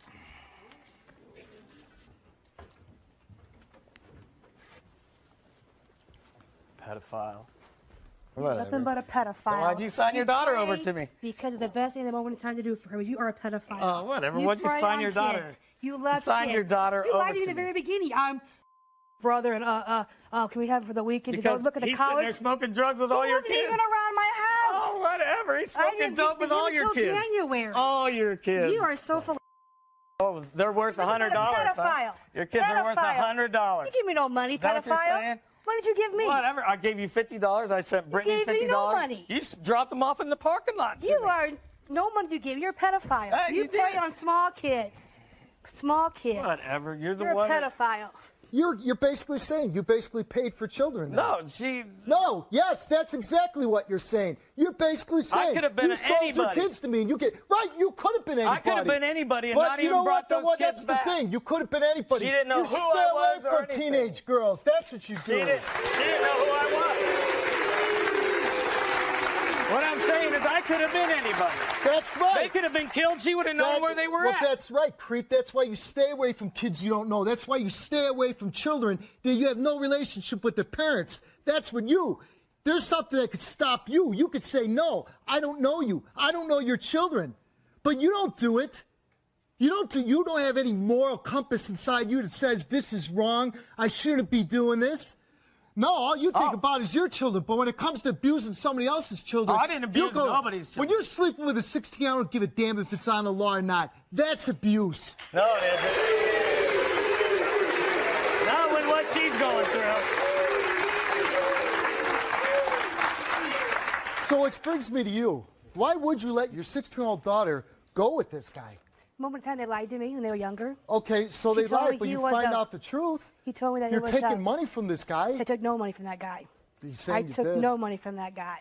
My daughter takes care of him. You signed My over. daughter takes care of him. You signed custody. I What does did. he need to be taken care of? He has no money. She takes care of him. She pays rent in his house, half the mortgage. Why did you sign custody? Here's the thing. You signed. Moment in time, her on drugs. She refused to go to school. But you don't know this guy. You don't know who he is. Understandable. Why would you sign your daughter over to a strange man that you don't know? We talked about it with Brittany, and I talked about it with him. And what did you talk about? She said she wouldn't graduate, Steve. She was willing I to don't throw give away a her whole damn. career. Listen. No graduation You know what? unless she could Okay, go and be okay. with this man because You know she's what? Just supposedly keep in talking love. Chinese, because I don't get what you have to say right now.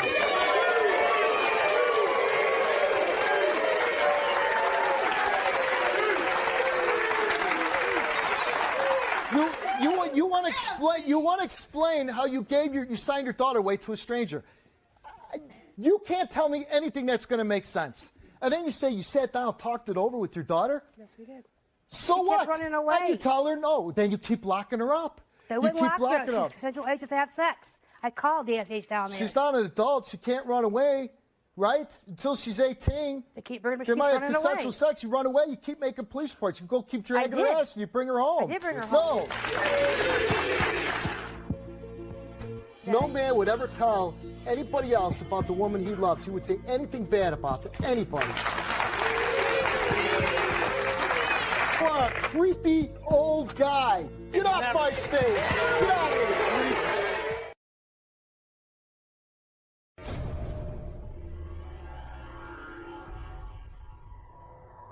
You said, I give up. No, I gonna didn't let the give creep, up. I I'm gonna wanted let her- I'm gonna let the creep have her. I wanted her to graduate from high school. Then you make her graduate school. What are you saying? That you, as the mother, cannot make your daughter graduate high school, but some strange dude can? Said he could make her graduate. We talked So about it. what? Sorry, didn't want to be with me. Some guy calls my house. I'll make sure your daughter graduates high school. Oh, go ahead. Thank you.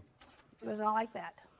How is it? It wasn't like that. How is it? She kept running away, Steve. Run away. Oh, We my filed police God. reports. She'd go down to and police go to his house, pick her up, Hey, bring Goofy, her back. do you think this sounds good? No, I don't think it You sounds think good. this but is you know okay what? that a 16-year-old daughter's living with this guy here? Oh, no, Is it hell no, okay it's no that you good. sent your 12-year-old daughter to spend the night with him? You never met this guy, and you sent your 16-year-old and 12-year-old to go stay with a man that you've never met. Talked on the phone.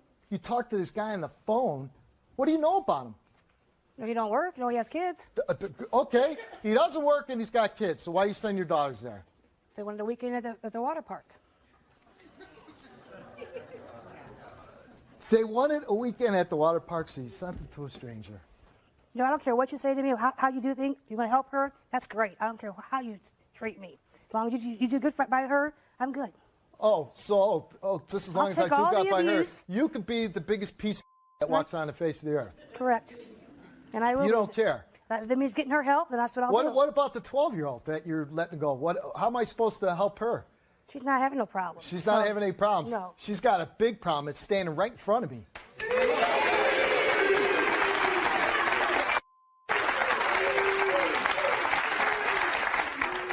Before you sent your daughter to him, did you look up his police After record? he was there. After he was there. We called while they were down there. And you found out he had a police record, and what'd you do about it? Called and told her about it. That's what I lied about his age. So you didn't go down there and get her? No, I have a vehicle to go down and get her. You what? I have a vehicle to go down and get her. You don't have a vehicle. I didn't have it at that point, no. So that stops you from going to get your Yes. daughter from a criminal. Yes, I have a vehicle to go down and go into. You didn't have a vehicle. No. Is there anything that you'll do for your daughters? Yeah. Like what? Anything for my daughters. Everything? Yeah. Let them stay with strange men. Yeah, I guess that's where you put it, yeah. Sign over your rights to them, to strange No. men. She's in temporary custody while she's in school. You That's signed all it over your was. right, your custody Temporary to a custody strange while man. she goes to school. While he goes to school. You know he's sleeping with her, right? Yes, I know that. Nothing to do about it. She's 16, consensual sex Nothing age. you could do. Then if you know he's sleeping with her, why would you sign your rights over to him? She wasn't going to go to school at the moment in time. She needed to go to school. Wasn't going to graduate. Going to drop out. She's Going to willing college to now. throw her whole life away for him. Everything. Yeah, but you know, the mom's making it easy. Who is this, your girlfriend? No, this is my wife. This is your wife? Yes. We got married March 20th when I got out of prison on a Congratulations. parole violation. What, you got out of jail? I'm I sorry. went back to prison on a parole violation. It just keeps getting better. He's saying...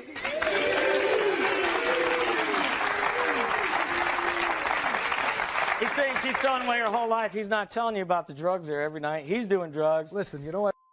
I don't want to hear anything out of your mouth. I don't, you know.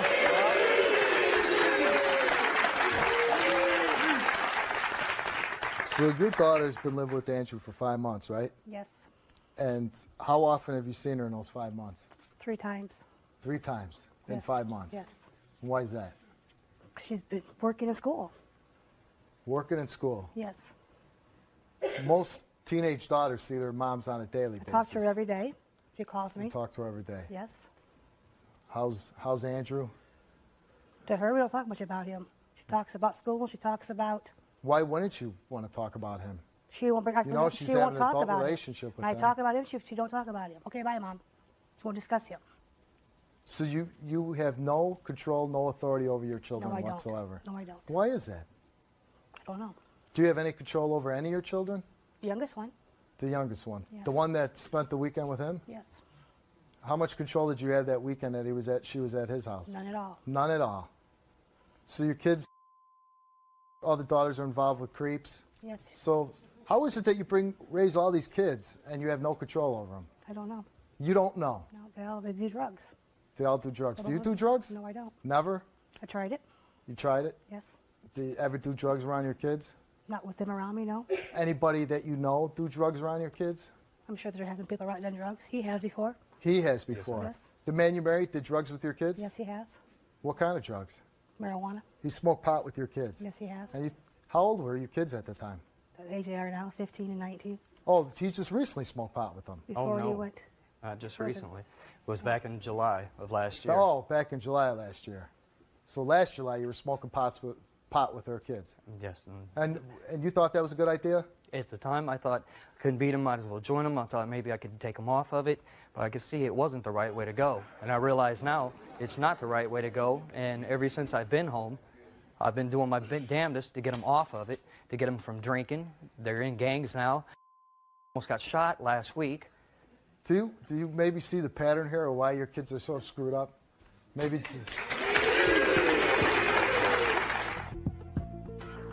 Children want discipline. They want their parents to put their foot down with them so they don't get too off the beaten path. You haven't done it. It sounds like you blamed her for everything. And get off my stage.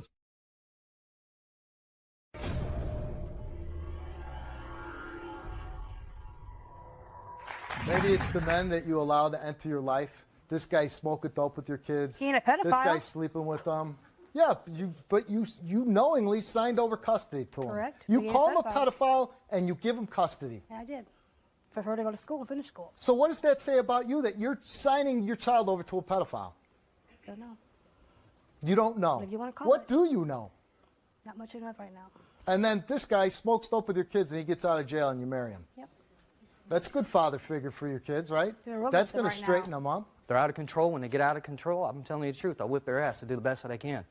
Well, you know what? If it was one child that was acting crazy, two children, but all the children, there's no guidance. They're all out of control. They're all doing whatever they want. She has no control over them. One's So at some 19, point, so he's not so a at what child. point, why don't we slap cuffs on you? You're not doing your responsibility. You're bringing all these kids in the world, and you're not doing anything. It's called on you, you can't do it. You know what I mean? You got all these kids, and everybody else has got to deal with them. Creepy over there's got to take care of your daughter. Police are dealing with your other kids. We can't keep them out of trouble with the You police. can't keep them out of trouble. Why not? How do other They run parents away. manage to keep their kids out of trouble? I How don't do they know, manage Steve. to do that? I honestly couldn't tell you. I mean, how did my dad manage to keep my siblings and me out of trouble? She actually whipped someone's butt back then. And actually disciplined Oh, so that's the only way you could kick somebody's butt. But now, could actually discipline so them. kids now, they're just can't every discipline kid them. goes wild. My kids do. Yeah, well, we know that. What does that speak to you of you? I can't control them. You can't control them. Nope. You take anything away from them, ground them, take stuff out of the room, give them stuff back, and it doesn't matter to them. Let's bring out your daughter, Brittany. Mom, how can you sit there and say that? You sat there. He's dragged me down the stairs. He's done all that, and you sit there and He marry put a him. hand Yeah, on he's you. put a hand on me. He's put a He hand hasn't on hurt you. you.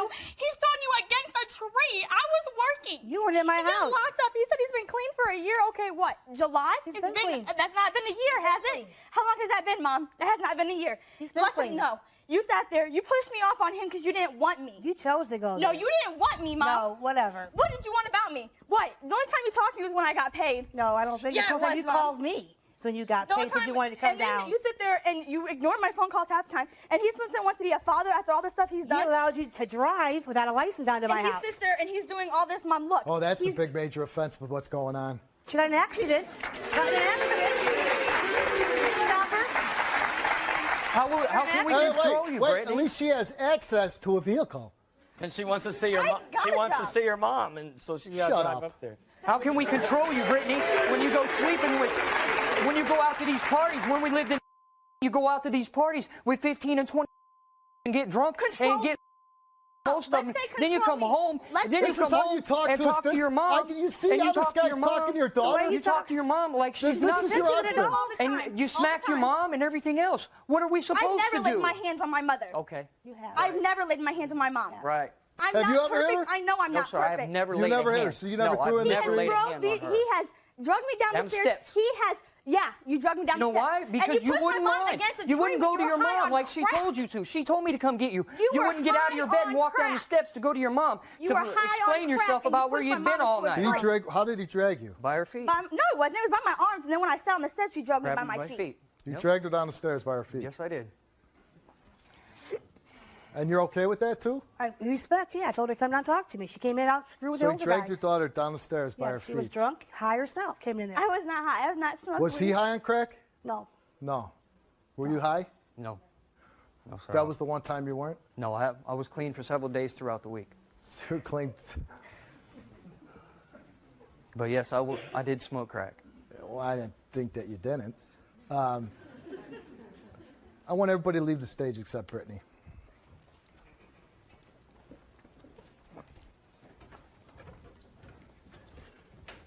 I want you to have a seat, Brittany.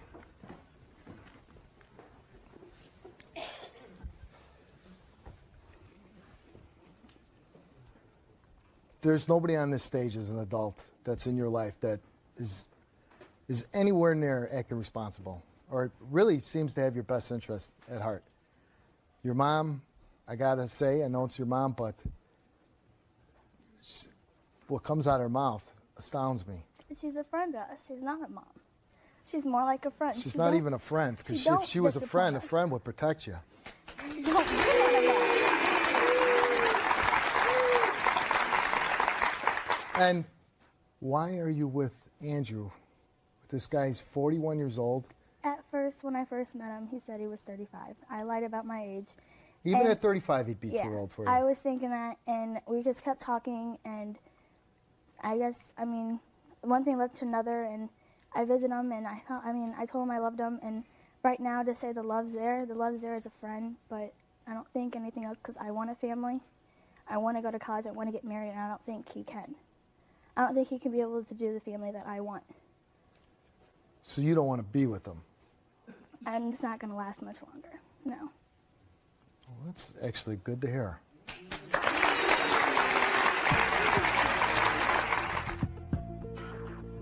You are a creepy old guy. Get off my stage. Get out of here, creep.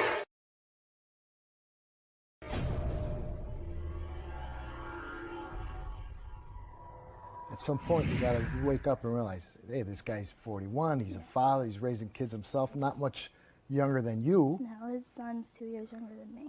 Well, that's what I'm saying. You said, what do you want out of life? You want to go to school? I want to go fulfill my dream, go to college, get married, start a family. I want to be more than what my mom was. I want to go to college. I want to be a better parent.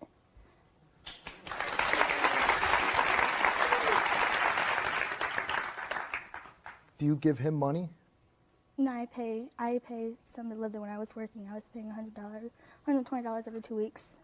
Because he doesn't work, right? No, his mom's living there.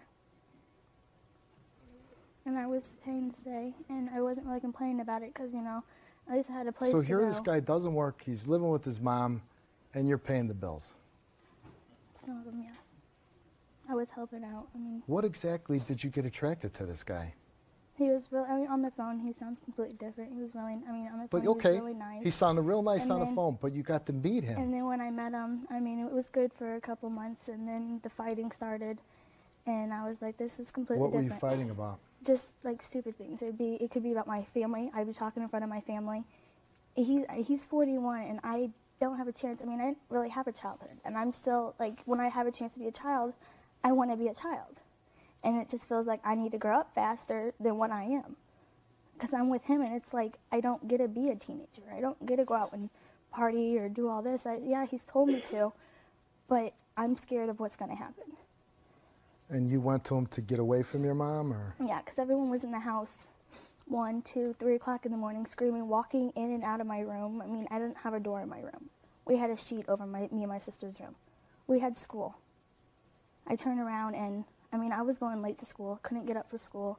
she wasn't, I mean, she didn't give me no advice. She didn't get me up to say, hey, let's go, let's get a move on, let's go to school. Every time she'd get up, she'd wake us up yelling, screaming, get up, you know. And finally I got to the point, I said, you know what, Mom, I really want to drop out. I said, I want to wait till I'm 18 to finish school. I said, what else am I supposed to do? I said, I'm not going to graduate. There's so much drama going around. It sounds, though, from what you're telling me, when you went to Andrews, it didn't get that much better. It was a little bit, and then the fighting started. I actually went to bed on a decent hour. I mean, I wasn't up really late. And I got up in the morning. I mean, I get up in the morning at 7 o'clock. I get ready, I go to school. I live a block away from the school. I graduate in like 15 days. I mean, I'm on the right path. I just need to figure out a different one to go on. What would you like to happen today? I want to show her, you know, you weren't a mother. Do you want to ask your mom why she signed over your rights? There's a lot of stuff. I mean, we've done a lot and nothing's happened. I mean, well, I want to bring just your mom out so you can talk to your mom. Let's bring her mom out.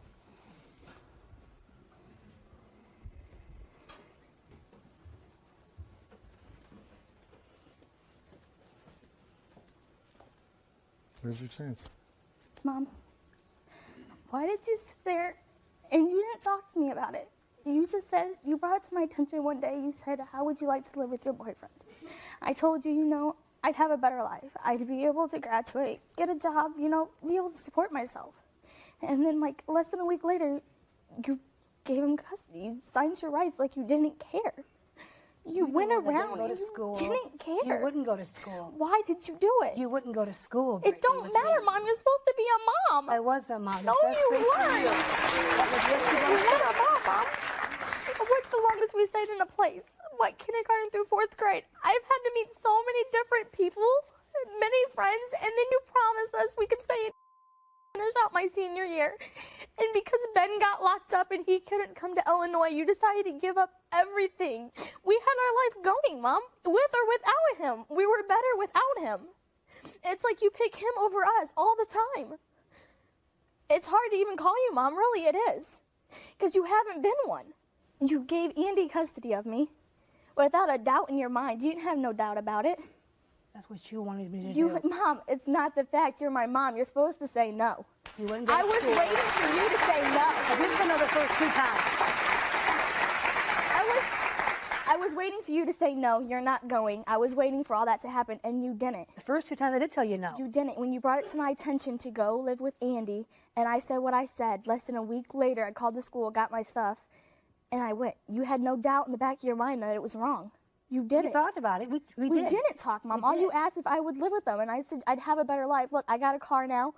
I'm in the process of getting another job. I'm going to school. I graduate in like 15 days. You're going to graduate in May now? I'm Before you said you weren't graduating. going to graduate in May. And I haven't asked nothing from you. I paid for my own cap and gown. I've done everything on my own. I haven't asked for nothing. I know. And then when I see you struggle, I feel bad because I'm not there to support my siblings. You have to feel bad. For the Christmas, you couldn't give them nothing for Christmas. I sent money so they could have a Christmas. They're my siblings. I mean, my sister's 13 years old. I want her to see a better life. I want her to be raised by a mom. You sound like a friend or a sibling. You don't sound like a mom. I want her to have a mom, and not a dad like Ben. Well, that's her parents are. Her dad is not Ben. We are her parents. Ben's nothing. Ben controls us. Ben tries to act like our dad. He does not control her. You met him. He got locked up. You met him again. You forgave him. You said, oh, it's going to change. You're going to change. He didn't change. Mom, he's not going to change. In 3 more months, he's probably going to go back doing his crack and doing everything else again. I don't think he is. He's going to keep doing it. He has changed. He drugged me down the stairs, Mom. Because you came in drinking late. And you didn't care. I was upstairs. I was minding my own business. You were yelling at me. I told you. You came in drunk. You know what? You got a daughter here that wants her mom to be a mom. Children want discipline. Believe it or not, they want it. They want their parents to put their foot down with them so they don't get too off the beaten path. You haven't done it.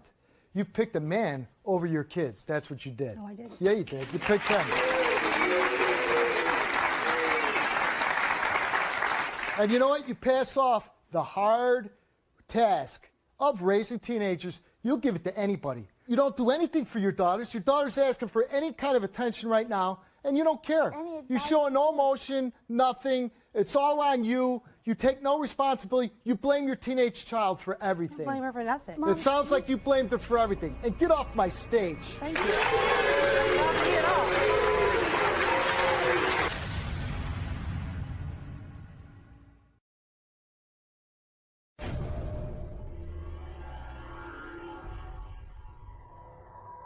concerning your boyfriend, Andrew, right? Is there anything you want to tell him? No, not really. Just, I mean, we fight all the time, and that's pretty much all. I mean, there's not a lot. I mean, Well, maybe now is a good time to like break it off with him so you can go on with your life. Maybe we can help you. Maybe we can help you, you know, with your schooling or whatever you need. You're going to be 18 real soon, right? Yeah. You'd be on your own. I don't know if you need to be involved with this guy and to be in a place where he's controlling you and supporting him. This is a grown man with his own children. When do you get to live your life and be a child and be in your 20s?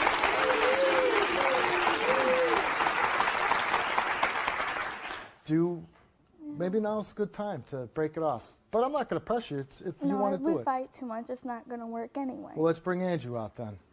And I want you to stand up and do this with him, all right?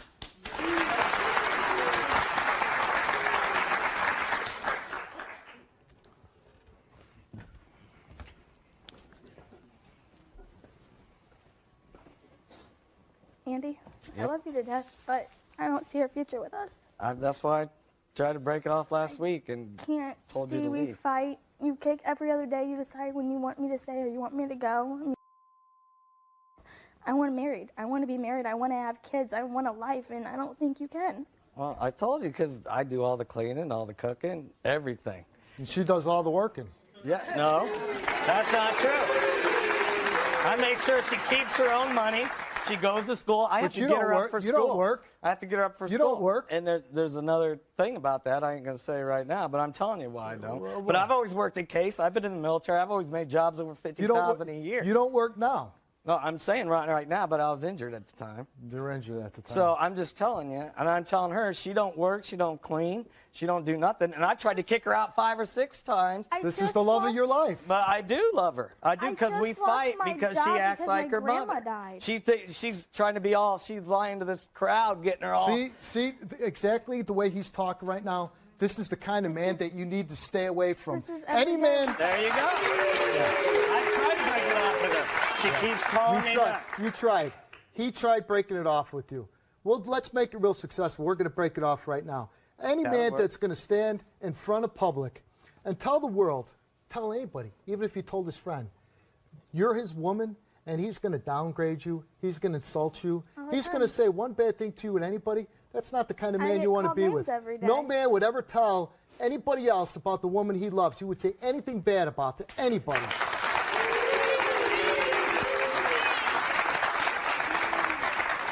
And let me tell you something. The situation you're in, he wouldn't allow it happen to his own daughters. He wouldn't allow it. But you, he'll let it happen to because you're not his, and he's using you. No, I don't And use you her. are a user. She keeps her You own are money. a creepy old guy. I have That's tried what to you get do. her to stand on the camera. You know what? I have got her out of that You know what? situation. You know what? You're an abuser I of have children. got her out of that and only hopefully situation. someday you'll slip up and the police will lock your ass But up. I Get off never- my stage. Get out of here, creep.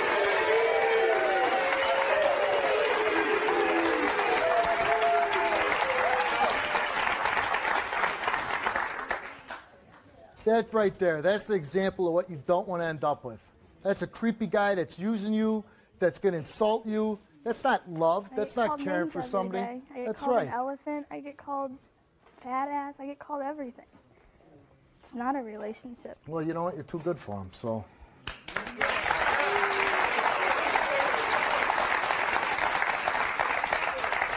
The thing that you need to do is focus on graduating, which you already got your head on your shoulders really good about that, about having a career that you want. You need to focus on finishing that school. You should really try to be around people your own age, other kids that are going to school that are headed down the right path. Yeah, it's kind of hard though when you go to school. You've been through 5 months and you don't know no one. Well, I you know was in what, school though? for 4 years. You're not going to and meet all my friends. You know what? Were there. You're not going to meet a lot of people dating a 41-year-old. Yeah. Okay? I was told that a lot. And I want you to come with me, and we're going to help you any way we can moving forward, okay? Okay. Let's go.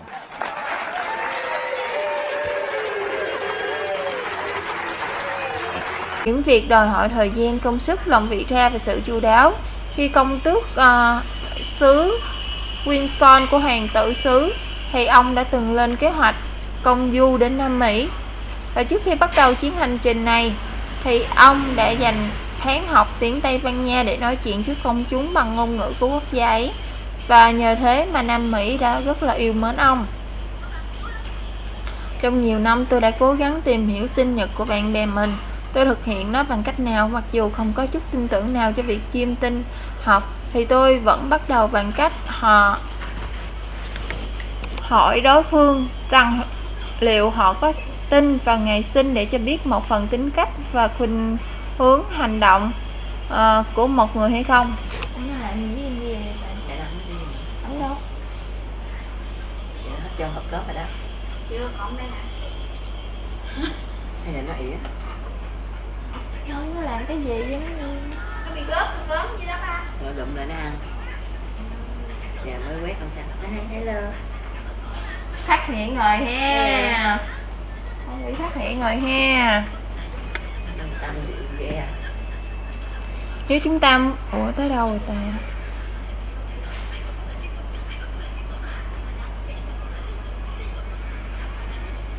Nếu người đó xin nói là 24. Cái gì vậy? Nếu người đó nói là 24 tháng 11 thì tôi sẽ lặp lại liên tục cho chính mình là 24 tháng 11. Tôi viết ra tên và ngày sinh của họ, sau đó ghi chép lại nó trong một cuốn sổ sinh nhật. Sau một năm mới bắt đầu, tôi lên lịch những ngày sinh nhật vào một cuốn sổ lịch của mình. Vì vậy từ khắc tôi sẽ lưu ý đến những ngày đó.